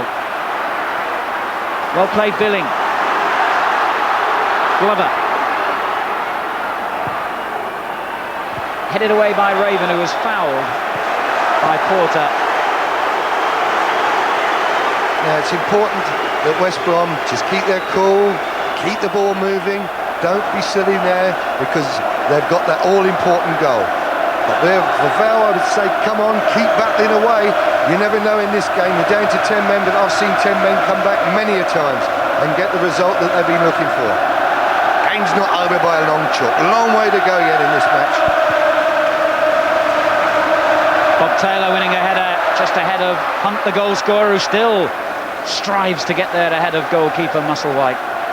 Well, Andy Hunt was signed when David Speedy and Luther Blissett had had loan spells, and Simon Garner had so many injuries, and he has proved to be the final piece in the jigsaw, perhaps. Foyle gets there ahead of Bradley. Now Porter. Foyle. Driven in hard, but straight into the hands of Lang. Reed. Taylor. Great play by Taylor. They're looking good now, Albion. McNally. Donovan. Well played, Ian Taylor. Really got back well then. And again, Musselwhite didn't make the best of the clearance. It's McNally to Donovan. Reed. That was a poor ball. Probably his first mistake of the game, actually. Yep.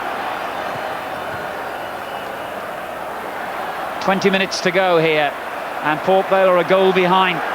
But on the attack with Van der Laan, who was fouled by Reed.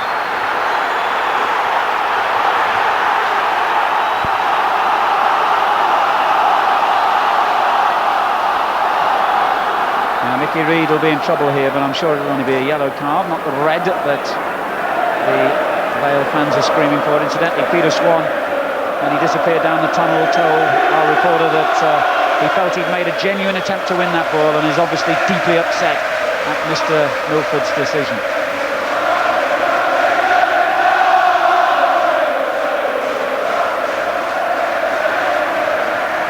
Dean Glover with the free kick. Vale a goal behind. Foyle's header across the face of goal. Schroeder got it clear. Billing to Aspin. Fans want to get in the box as quickly as possible there. Slaven to Kerr. Back it goes to Slaven. It's a good ball. And whipped off his toe by Lilwall. It's a good move that, Alan.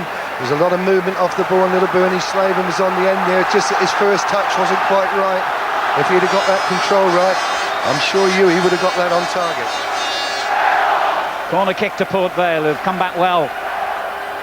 A player sent off and a goal conceded. Van der Laan getting up to try and win the ball, but Albion get it clear. And well played, Andy Porter there. He kept steaming on there. They're going to have to find energy from somewhere now, these Vale players. They were here only a week ago and had a very hard second half against Stockport. And they've got to dredge it up from memory now. They've got to keep running and chasing and fighting, and they will. Here's Hunt, the goal scorer. It's a dangerous ball. Billing lifts it clear to Van der Laan. And he's dispossessed by McNally. Now Hunt turns it in towards Donovan. Aspin, in the nick of time, gets back for Port Vale. And now he's given it away. Inevitably, the 10 men are facing real pressure from the 11 men of Albion. Raven lifts it on. And it breaks to Bob Taylor against Ian Taylor. Lilwall up in support, but Bob Taylor's done well and goes down. And I think after what happened a few minutes ago, there was never much chance of a penalty then. That's good defending by Taylor. Great defending. He got back there well and stood up. Great ball then by Slaven to Van der Laan. He was unlucky there, Van der Laan. Nice little trick over the ball, but Bradley read it well. He did his little over, but he didn't fall for it, did he, Bradley? And here's Bradley again, an influential figure in midfield. And it's given away by Reed to Foyle. He's all on his own though, Foyle. He's got to go alone here and wins the free kick from Reed's rather rash challenge. You can just see there that he's running with the ball for Foyle. He's waiting for his teammates to get up with him and get around him, but they haven't got the energy at the moment. They've done a lot of running, the Vale boys. A lot of credit goes into it, but it was just waiting too long there and just got brought down from behind. Here's the ball in, comes in. There's the first header, hits the post. The goalkeeper gets the back of his hand to it, flicks it away, and here it is. There's Bob Taylor, he just brings it back, plays it simply, in it goes. There's the header. It's a brilliant header. Got to give credit where it's due. A brilliant execution. Yeah, lovely goal. Lovely little ball in by Reed as well. And with 15 minutes to go, that's still the goal that separates them as Billing hits his free kick straight at the West Bromwich Albion wall. Just a shade over 15 minutes of normal time. Remember, should the teams be level after 90 minutes, we would have half an hour's extra time. Should they still be level, the game and a place in the first division next season would be decided on penalty kicks. In the second division, I should say.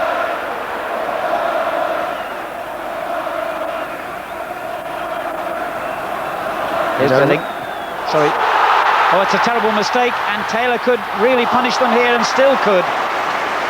Well, they got themselves in an almighty spot of confusion there. They really did.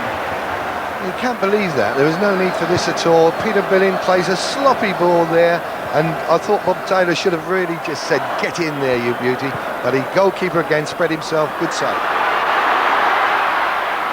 This is a First Division place they're playing for. I'm getting mixed up with my divisions. The day they changed it because of the Premier League, I think we all got confused. They are, of course, playing for a place in the First Division of the Football League, and it's West Bromwich Albion who hold the vital lead at the moment, as Taylor is dispossessed by Billing.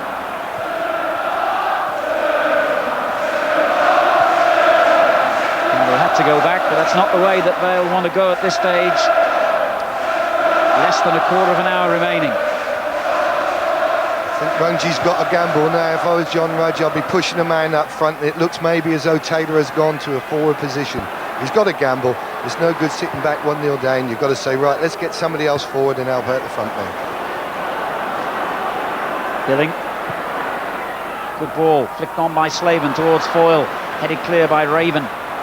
And then Bradley turns a neat ball to Bob Taylor. The layoff to Lilwall.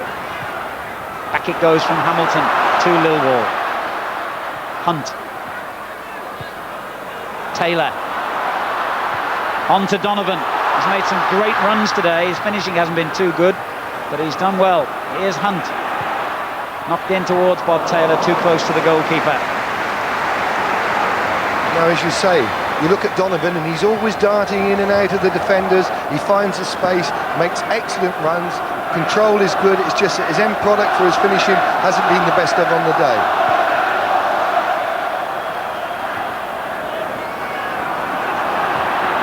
Here's Kerr.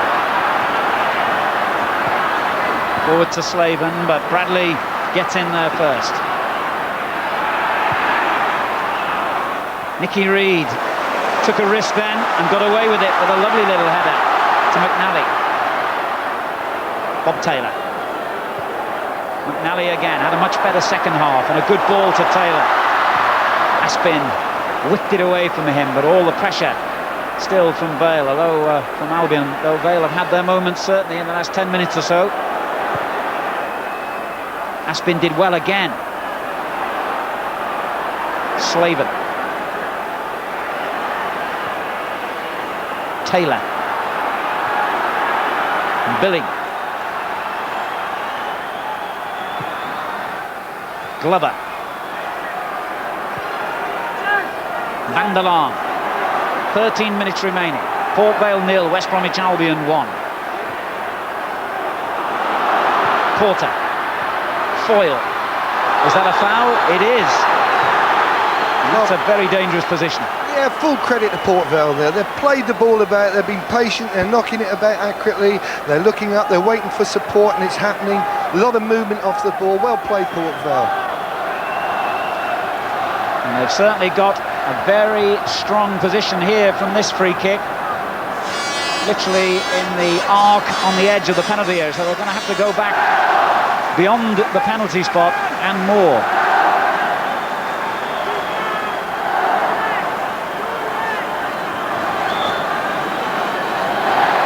Could be a left foot shot from Glover perhaps. Van der Laan over the ball as well. Back here. It's Glover who's going to hit it. McNally did well to come out and block it, and suddenly there's a flowing counter-attack on here. McNally again. A lot of players forward for Albion here. But back to the halfway line they go, and then Bradley lifts it on. Donovan. Control let him down there. Bradley in to win it back, and Hunt did well to get there ahead of Kerr. Now Lilwall. Good run by the fullback, but he got the pass wrong to Taylor.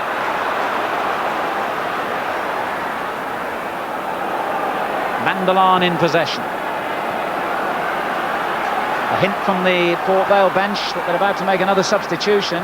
Nicky Cross, the striker, is their other sub. Here's Kerr, forward to Slaven. And not clear, and Taylor suddenly springs into the gap. And Musselwhite did well that time. Van der Laan. Dispossessed. But Glover on hand to win it back and find Aspin. Van der Laan again, that's a good ball. Billing. Foyle makes a great run and he spots him, but overhits it. That will happen to Billing just coming on. You know, the turf, I know I'm repeating myself, but that ball does fly out here on the stadium. It goes that 10 yards quicker than you expect. 10 minutes to go. Port Vale 0, West Bromwich Albion 1. The prize is a place in the First Division next season. Aspin for Port Vale. Slaven. No foul. Bradley takes it off him. And a good ball too.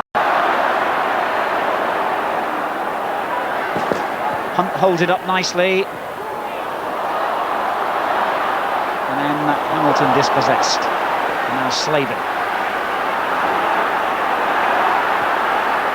Van der Laan to Kerr. Lovely layoff by Foyle, but it was very well read by Raven, who gets forward now for a 1-2 from Taylor. He was looking for support there. He needed some support coming from behind. Very slow to get there, the West Bromwich side there. Should have given him early support. Andy Porter lifts it forward and it's not a bad ball.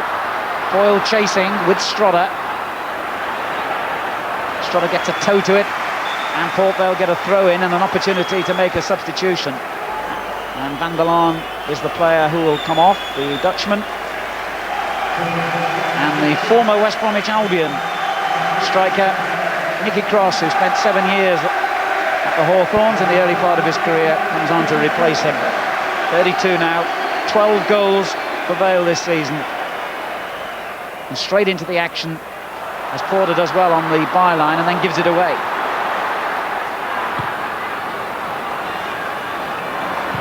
Hunt. And it breaks suddenly. Donovan. And Reid has got forward from the back. And he scored! Nicky Reid has surely now clinched a place in the First Division for West Bromwich Albion. It's great running from Nicky Reid. The ball has been played forward. Vale were on the attack. Suddenly it breaks. Donovan goes down, he looks up, he plays a little ball with the outside of the right foot. Reid gets a good first touch, keeper dives out at him, and he just keeps his cool and places it in the corner of the net. I think he's had a superb game, Reid, and that justifies him, for me, hopefully being the man of the match. And what a moment to score your first ever goal for your new club. Nicky Reid has made it 2-0 to West Bromwich Albion, and suddenly Donovan finds himself in the clear again. He's made some absolutely splendid runs today. He got an accidental crack in the face there, but play goes on. And that surely now, with, on my watch, 7 minutes remaining, has clinched the Baggies' place in the First Division. They lead 2-0 against 10 men Port Vale. Here's Cross. Good effort. Good strike. That's what they seem to have lacked, Port Vale. They seem to have lacked that finish. You know, Crossy there, turns quickly, doesn't think anything else but get a shot in, and his shot's on target. You know, they've needed that. They need somebody who can just create. Here it is here. Good angling by the goalkeeper, gets his body behind the ball well. Technique-wise, excellent. But a good strike at goal by Crossy. But Vale still going forward in typical fashion. They really have contributed so much to this game today. Can they get a goal back now with Cross? It's a good tackle. It really was a good tackle. And Raven certainly came to Albion's rescue then. It looked as though Nicky Cross had his finger on the trigger. Alan, I was just going to bring up until the fat lady sings, and there she was nearly singing, wasn't she? That was half a chance there. Good tackle, as you say, by Raven. Excellent tackle. Unlucky for Crossy. Slaven, dispossessed by Hunt. Now Bradley, the gap's opening up inevitably as Vale pour forward. And Bob Taylor was offside. Our award for man of the match, made by Jimmy Greaves back in the studio, and he concurs exactly with John Sillett. It's Nicky Reid, who celebrated today with a goal, his first ever in Albion's colours, and a goal which might well decide their place in the First Division next season. But Vale are not dead yet. Porter, the shot blocked by McNally. He really threw himself at the ball then. Do you know, these Port Vale players have gone up in my estimation. I haven't seen a lot of them, but I've got nothing but credit for the way they fight and the way they're showing their spirit here. They're a credit to football. Absolutely right. If only you could wave a magic wand and promote Port Vale and West Bromwich Albion, justice would be done. In fairness to Bolton, of course, they had a marvellous end to the season. Stoke City have always looked championship material all season long, but Vale have played some lovely football, and under John Rudge one can only heap praise on the attitude to the game and the way they played today. Really, I think the turning point, the absolutely critical moment of the game was Swan sending off. Well played. Aspin going forward. Now it breaks to Foyle, and that was a good shot along the ground, and Lang did well to get down and keep it out. There was a hint of Slaven there. He's a little sniffer. He followed that up. If that keeper hadn't kept hold of it there, it would have been in the back of the net. He follows up tremendously well. I love seeing that, the strikers following. You watch him. Here he is. He was on his way in. Any mistake and he would have pounced. 4 minutes of normal time remaining. Port Vale 0, West Bromwich Albion 2.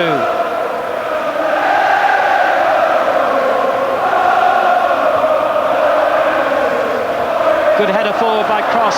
Foyle is onto it, and another opportunity goes begging. Tiredness, really, I think, was behind that. I just felt he should have lifted that over the keeper. If he'd have looked up, the keeper had just come off his line, was on his 6-yard box there. If he looks up, he just lifts it over him. That would have been possibly the effort at the time. But he's got to make the decision. He's tired mentally and physically, and he just felt that the best thing on the moment would be to have a crack at goal. Well, no disrespect to the Autoglass Trophy, but if Port Vale could have swapped things round, lost to Stockport 8 days ago and won this one, I'm sure they would have chosen that. This was the big one, and this looks like being the one they're going to lose.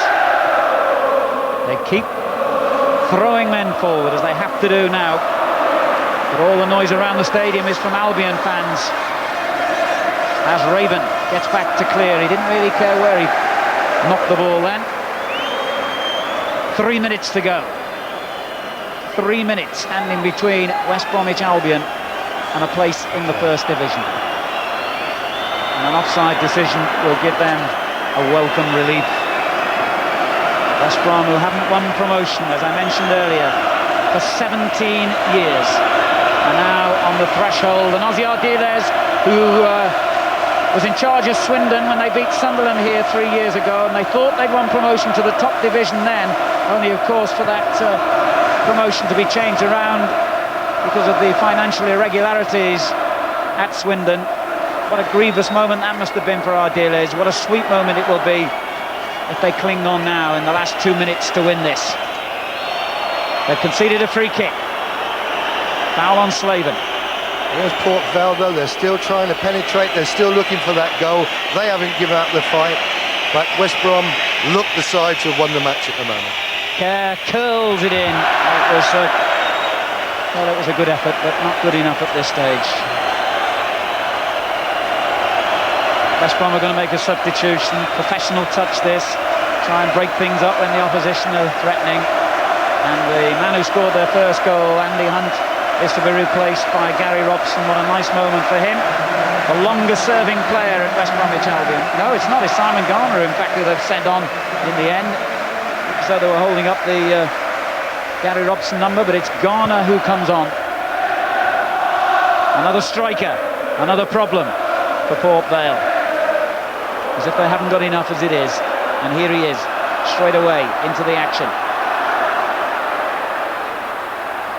It's a good run too by Garner, but that's a goal kick. He's come on with a message, Alan. He's telling everybody just to knock the ball in the corners, and for him and Bob Taylor to chase everything over the top of the back four. We're into the final 30 seconds.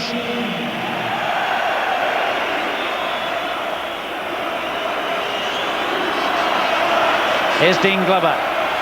One final throw of the dice, perhaps, for Port Vale. There'll be a couple of minutes, I would think, of stoppage time to add, no more. And surely the gap is too large now. I'd like to see Port Vale get a goal. They've deserved that. They've come here, they've made a match of it, a game of it, and they've a lot of credit. I just think they deserve a goal for their efforts. And right to the end, they're pressing. We now move into stoppage time. Port Vale 0, West Bromwich Albion 2. And surely now the Baggies are home and dry. Vale have got a free kick for offside. Mr. Milford has looked at his watch.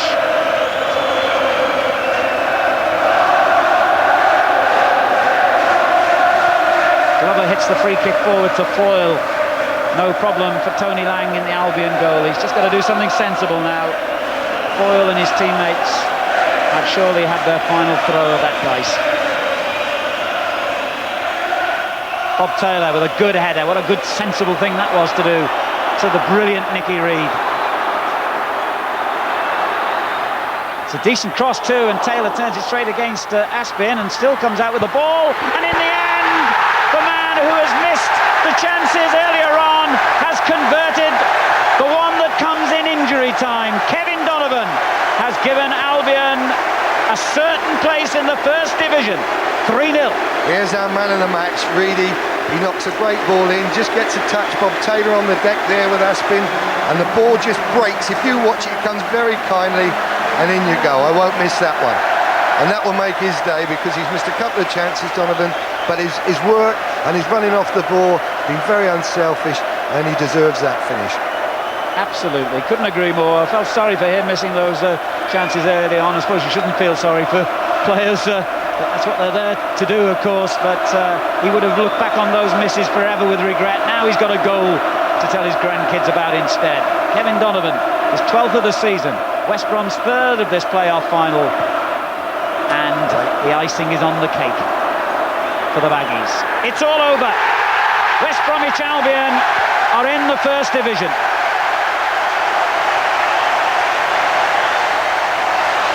The margin of victory in the end was flattering and did not do justice to Port Vale's performance. But you have to say that West Bromwich Albion, on the day, played well enough to deserve their place.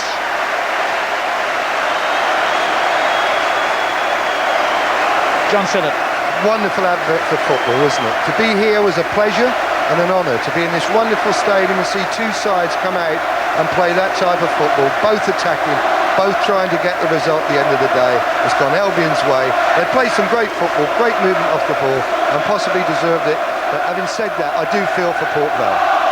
Ronnie Allen there, one of the great West Bromwich Albion heroes of days gone by.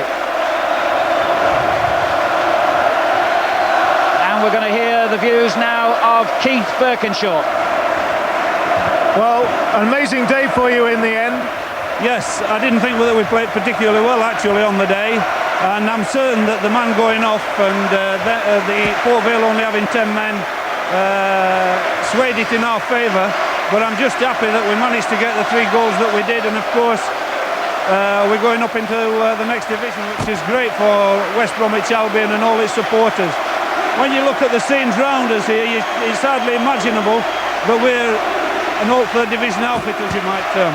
Obviously the sending off was a turning point in the match, Keith. Swan in the dressing room is saying that he thought it was a fair tackle. Did you get a good view of it? Not really. I mean, you were probably as near as I was to it. Bob was going through, he went down, and to be fair, I think the referee was about 25 yards away, so whether he had a good view of it or not, I'm not sure. I should think Donovan's quite relieved he scored at the end there, because he had 2 great chances in the match. Yeah, but this is what we thought. We felt that if our strikers pulled wide all the time, that he would get the chances through the middle. Normally he takes these sort of chances, possibly being here at Wembley meant that he didn't take the first 2. But it's nice that he scored the last one. Now what about West Bromwich Albion, a very big club once they get going, and obviously, you know, set up for the First Division? Well, we're only on the first rung of the ladder yet, and obviously we've got to go on next season and try and do well again. With this sort of backing, anything's possible. What about this partnership between you and our dealers? Because Aussie, of course, had great disappointment with Swindon having won a match and then it was taken away on financial problems internally. Well, we seem to get on fairly well. I think the big secret is that we both feel that football should be played in the same way.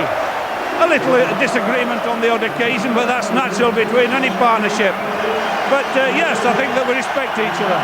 Well, here they go, going up to the presentation now to get the trophy. Tremendous result for West Bromwich Albion. The win in the end didn't spoil it for them. Oh, it's been tremendous. Well done. Well, this is the moment they've been dreaming of all season.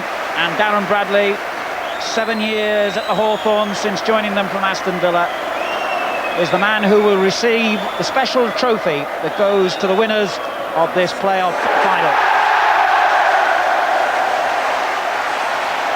40,000 Baggies fans celebrate. The trophy is important, the place in the First Division far more so. Bob Taylor, Donovan, who, as we said, was so relieved to get that third goal. McNally handing it on to Strodder, who had a heroic game. Lilwall, a non-league player just a couple of years ago, sharing a moment of delight as well. And there is Gary Robson, Brian Robson's brother, Albion's longest-serving player, joining in the celebrations as the unused substitute. So West Bromwich Albion join what for the Midlands area is a really remarkable lineup of clubs next season in the First Division. Nottingham Forest, Notts County, Derby, Wolves, Birmingham, Oxford, either Leicester or Swindon. And now West Brom are up there with them. And it's going to be a tremendous First Division for the Midlands next season. And of course, Central Television will be bringing you live coverage of it, as we have done throughout this season. John, West Brom obviously are a big, big club, and although you have to feel desperately sorry for Port Vale on the day, West Brom have done enough to earn their place. And I'll just interrupt there before you come in, because Gary is now with our man of the match, Nicky Reed. Well, congratulations. Before we talk about the goals, I suppose the most important thing, of course, is that you're now promoted. Well, I'm thrilled to have won the match. I've been here 4 times before, lost every time. Won today, feels brilliant. Yeah, I think you marked Ozzy Ardiles when you played for Manchester City. They said I marked Ozzy Ardiles, I didn't really, but we lost anyway. It's a great feeling to win at Wembley. Fabulous. Now, for you, it must be a terrific relief, Kevin, because you had 2 great chances that you missed, and you must have wondered what was going to happen. Yeah, I had 3 or 4 good chances early on. Well, it was just going to be one of them days where it didn't go in, but last 2 minutes it went in. OK, well, you've been promoted. Well done, gentlemen. Thanks very much. Well, I think if you're a football fan, no matter who you support, you can't help having a lump in your throat and a feeling of terrible sympathy for these players now. There had to be a loser today. They've been playing for 9 months, from August right the way through to May, through all kinds of weather conditions, on all kinds of pitches, through all kinds of run-of-the-ball decisions and good referees and bad. And it all came down to 90 minutes today, and their season, it hasn't exactly ended in ruins. They had the Autoglass Trophy. They have the admiration of a large part of the football nation for the way they've performed.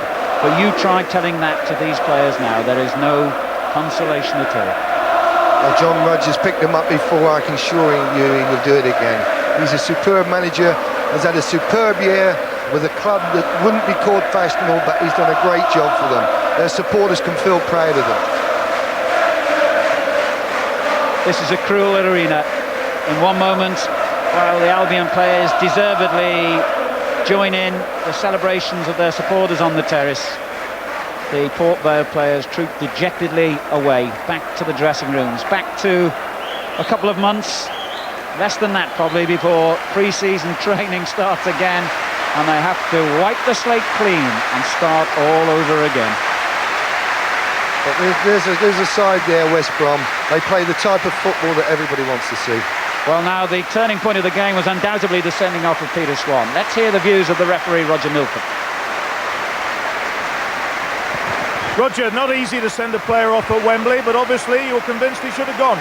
Oh, definitely. First one this season, had to be at Wembley, but it was so clear-cut, I'm afraid. How difficult is it for a referee? They're only human when they're at Wembley. Deep down in the heart, it's very difficult. But I'm here to administer laws of the game, unfortunately, and it was a clear-cut case, I believe. I haven't seen a replay, obviously. Well, the player himself says, as you may expect him to say, that he thought he played the ball cleanly and he was very upset. Oh, we have to make an instant decision. My decision, along with the linesman, was he took the player, a clear goal-scoring opportunity, no option but to go. So you're quite happy about that? Quite happy. Thank you very much indeed. Okay, well done. Thank you very much. Thank you. Well, at least he came on and talked about it. Not too many referees would do that. And I have to say, sadly, as I said at the time, that I think the laws trapped Peter Swan rather than the referee. I felt he just had to go. But anyway, that's all gone. And one of the desperately disappointed Port Vale players, Andy Porter, is with Gary. Andy, Wembley's not the place to come and lose, is it? It's not, no. We won last week, but now this week we found out the hard way. Did you feel you did yourself justice today? We found it hard when we went down to 10 men. They play well. It's hard enough with 11 men against them, but at 10 men it's a mountain to climb. Did you feel they played well enough today? They scored 3 goals, was it? It's enough to win. So at the end of the day, do you feel a little grieved? You got 89 points, you finished third and you haven't gone up? No, we knew at the start of the season that's what it is, and they won fair and square in the end. Can't complain. Andy, thank you. Andy Porter talking there to Phil Mathern, and a very fair-minded attitude he took to it, John. Very honest, yeah. Can't really decry West Brom their win. They've done the business, they've come here to win, they've won, okay. We weren't happy possibly that they've done it against 10 men, but at the same time they're there. Their supporters go back up that motorway singing, chanting, and what a wonderful time they'll have. Well, those who criticise the playoff system, you want to be here today. You tried telling 40,000 people from the Midlands that it's a bad idea. You tried telling 13 players. Well, Phil Mepham is down in the dressing room tunnel again with another Port Vale player, Robin van der Laan. Robin, once again, I mean, it's not the place to come and lose, is it, this? No, it's terrible. Especially, I thought it was a quite even match. But after Peter Swan was sent off, I thought it was only going to go one way. You felt you were up against it in the second half, then? Yeah, with 10 men, it's really hard, especially the way they pass it. If you got 1 man less, it's going to get really hard to close the spaces down. And I think they played really well the second half. We got 1 man less, and well, all credit to them, and all the rest next season to them. Okay, Robin, thank you very much. Commiserations. And we can only underline again that Port Vale played a splendid part in what was a really excellent football match. The Albion players will milk every moment. I would think, John, when you're out there and you won something as big as this, you don't want to leave. No, I'll never forget that day, Alan, will I? You go round here and suddenly it's like fairyland. You're there, you're on cloud 9, and you just feel, let's really enjoy this and take this in. Wonderful moments, and the supporters really are just giving you that feeling of greatness. You know, they've been following all year, those faithful fans, and now they've got their moment of glory.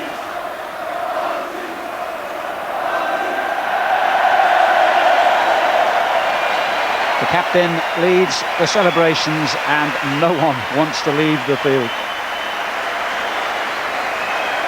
The goals by Andy Hunt, remember, Nicky Reed and Kevin Donovan providing the 3-0 victory here for West Bromwich Albion. Well, the chairman of West Bromwich Albion, Trevor Summers, is down on the pitch side now with Gary Newell. Trevor, obviously a vital result for you. Has it sunk in yet? Gary, I tell you what, it's going to take a few days to sink in. I'm going on holiday on Wednesday, but dear me, I'm so hyped up. I mean, just look at this lad here. That's the sinking in. It's tremendous. So you do get big gates at home. So what does this all mean, Albion being in the First Division? Well, to you and I, now it means 11 local derbies, I do believe. So, yeah, well, it's fantastic. And it's about time we were there. You know, this league we've been playing is a tough league, and it's been hard to get out, but we're out. What about the Ardeleys-Birkenshaw Act? You're going to keep that together and keep it going? Certainly. There's no reason to think that we can't make Ozzy and Keith managerial pair at West Brom for a long while. I've been looking for stability, and this is what we've got to have. And these are the 2 guys that are going to take us into the Super League. Okay, well done. Thanks very much, Gary. Thank you. Well, West Bromwich Albion are a big club, and now they're on a big stage. It's been a marvellous stage for them here this afternoon. Once again, commiserations to Port Vale. There has to be a loser and there has to be a winner. Albion, the very emphatic winners in the end by 3-0 from John Sillard and myself. Back to Bob in the studio. Thanks very much, Alan. Well, we thought that if one went in, it might open the floodgates, and it did. It did indeed, actually. We all know the reason why that the floodgates opened. It was undoubtedly the Peter Swan sending off. But to be fair, Albion capitalised on it. We'll talk about that incident and lots more after the break.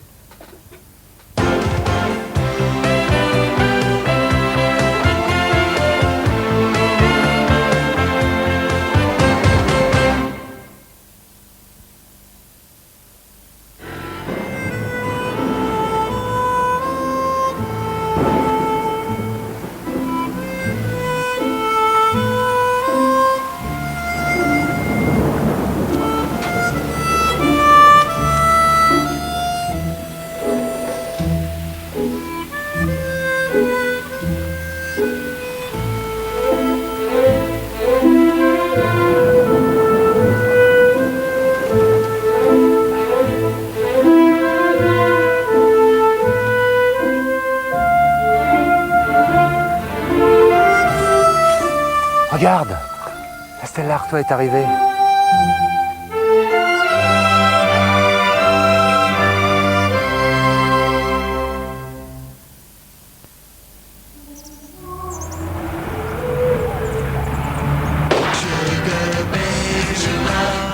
You've probably never seen the Rubettes live, have you, Wallace? No, sir. What an echoing void your life must be. The game's afoot, Wallace.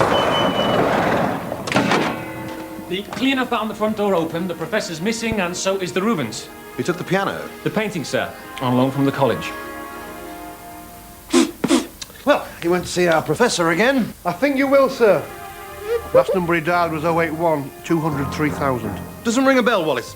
He's asked for details about the new BT share offer. That was months ago, Wallace. The government kept some shares back, sir. You can register for information now. Let's move then. You can start by bringing in the accomplice. Sir?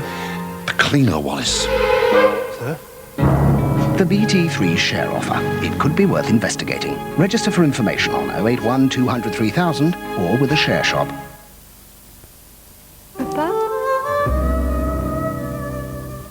You may be looking for a car that's small and practical. But you still want a car that feels luxurious. Well, now you've found it, because while the Clio is certainly small, it's perfectly formed. Good. Papa? The Renault Clio.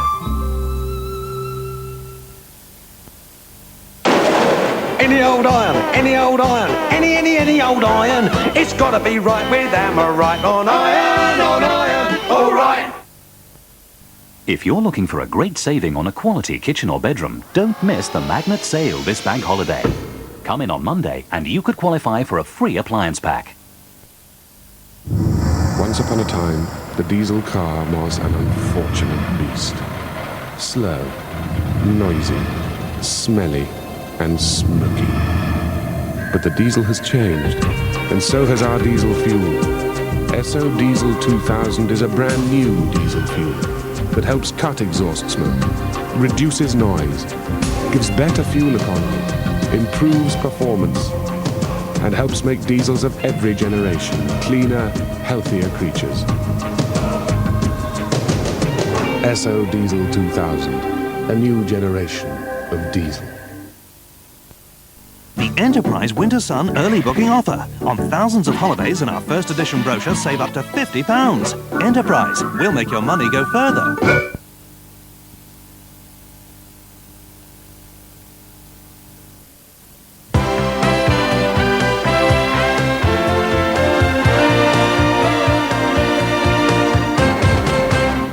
Port Vale 0, West Bromwich Albion 3. That's how it finished this afternoon at Wembley Stadium, a game we've just enjoyed watching. So it means that Port Vale are back in Division 2 and West Bromwich Albion are promoted to Division 1. They did it all in the second half. This is how. Taylor. And he did well to win it there off Porter. And slides it through to Donovan, who's onside. He holds his head in anguish.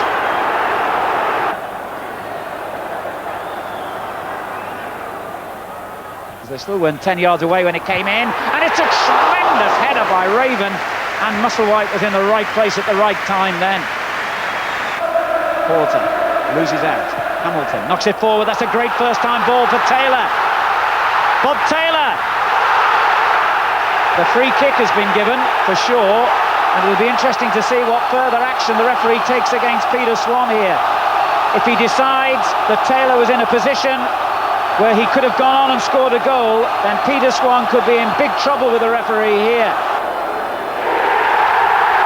He's off. He's off. Taken quickly by Albion. And it's off the post and off the line from Strotter's header. Taylor. Chipped in again by Reed. And it's in this time, yes! It's Andy Hunt. And it breaks suddenly. Donovan. And Reed has got forward from the back. And he scored! Nicky Reed has surely now clinched a place in the First Division for West Bromwich Albion.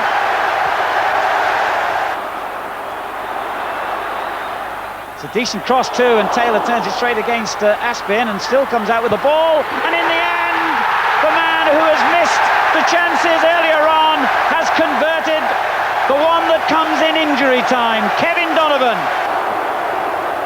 3-0 it was. Everything hinged, of course, on that Peter Swan dismissal. Without doubt. The way we saw it at the time, we didn't think it was, but we'll have a look in a moment or two. Yes. But tell me, was the real change straight after that the fact that John Rudge made a change? Here's the dismissal again. See, I don't book this as a sending off offence because Taylor's controlled the ball and he's actually running across Swan. Swan's tackled him. It was a clumsy tackle, but I believe he was going for the ball. And in my opinion, that was not a sending off offence. I think the referee should have made allowances for it. Immediately afterwards, we saw a situation where that was a great header, actually. And the keeper did well, I thought. Musselwhite did very well to flick it off like that. But that's a great cross in from Nicky Reed, and Hunt gets the goal. And from then on, really, as we thought, it was going to be one-way traffic. Donovan, who might have had 3 on the day, to Nicky Reed, man of the match, quite rightly so. We made him man of the match before he'd actually scored that goal.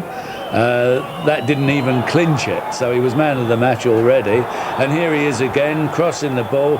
There's a muddle, and at long last, we can see that Donovan actually does get his name on the score sheet, and he might well have got a hat-trick out of the game. But I think without doubt it all hinged on Roger the Dodger's decision, and it's I know the law's the law and referees hide behind it, and it was great that he came on and spoke about it, but I still don't think it was a sending off decision.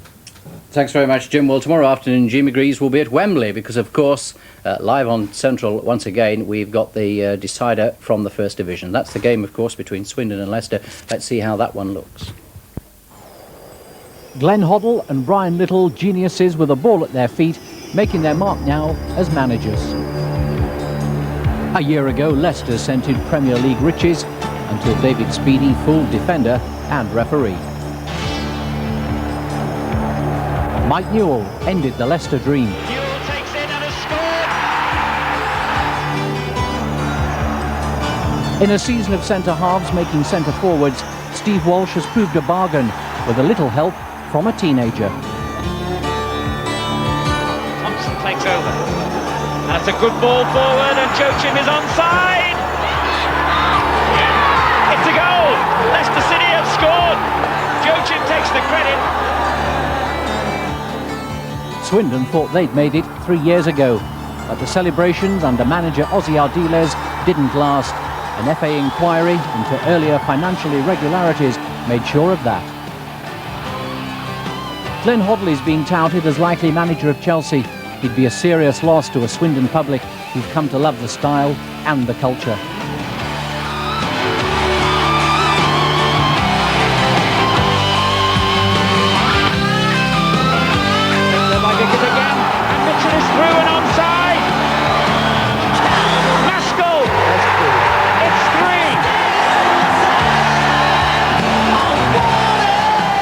are in front of your televisions. 2 o'clock tomorrow, Division 1 playoff final, Leicester City and Swindon. Jimmy, Port Vale got 89 points. Yeah. They failed by only 1. They still haven't made it. Nope. Leicester were beaten 7-1 at Newcastle. They've only just made the playoffs. Yes. Now, what does that mean for tomorrow's game? And Portsmouth, of course, lost by 1 goal and they're out of it. I don't know. I mean, it means that the playoffs never normally go to plan. And I don't know what the plan is tomorrow because Swindon, again, with Leicester, weren't anywhere near that third place. So it could be anybody's, Bob. I don't know. I think a lot depends on 2 people.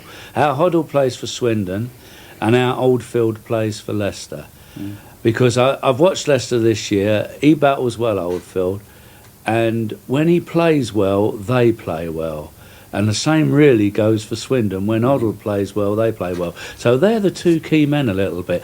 Walshy might upset Hoddle a little bit up front because, you know, you don't like a defender taking you on in that sort of... So it's a very finely balanced game. I think most people would go for Swindon, but I'm not so sure Can myself. I just quickly ask you, do you think it could be Hoddle's last appearance and that he might be going to Chelsea as manager? Well, we've heard all sorts of rumours, but...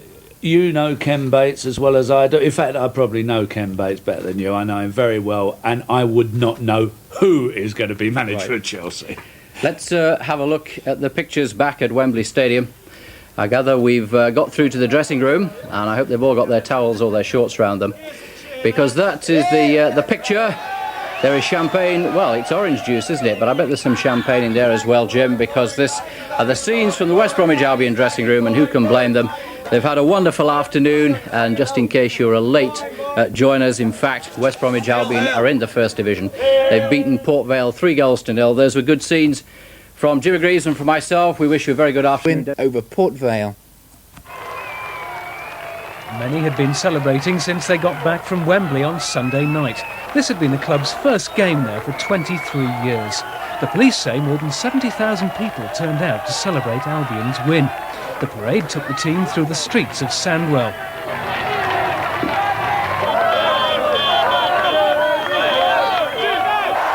And the crowning glory, at Oldbury Civic Hall, the team showed off the trophy, which meant promotion to the First Division. You know they're a well-supported club, but you don't realise how well-supported until something like this happens, you know. I mean, it's an 8-mile route today, and it was packed all the way. It's just been brilliant. Absolutely unbelievable. I mean, these scenes here now are just so hard to take in, it's untrue. For manager Ozzy Ardiles, the summer will be spent preparing for life in Division 1. And that's it.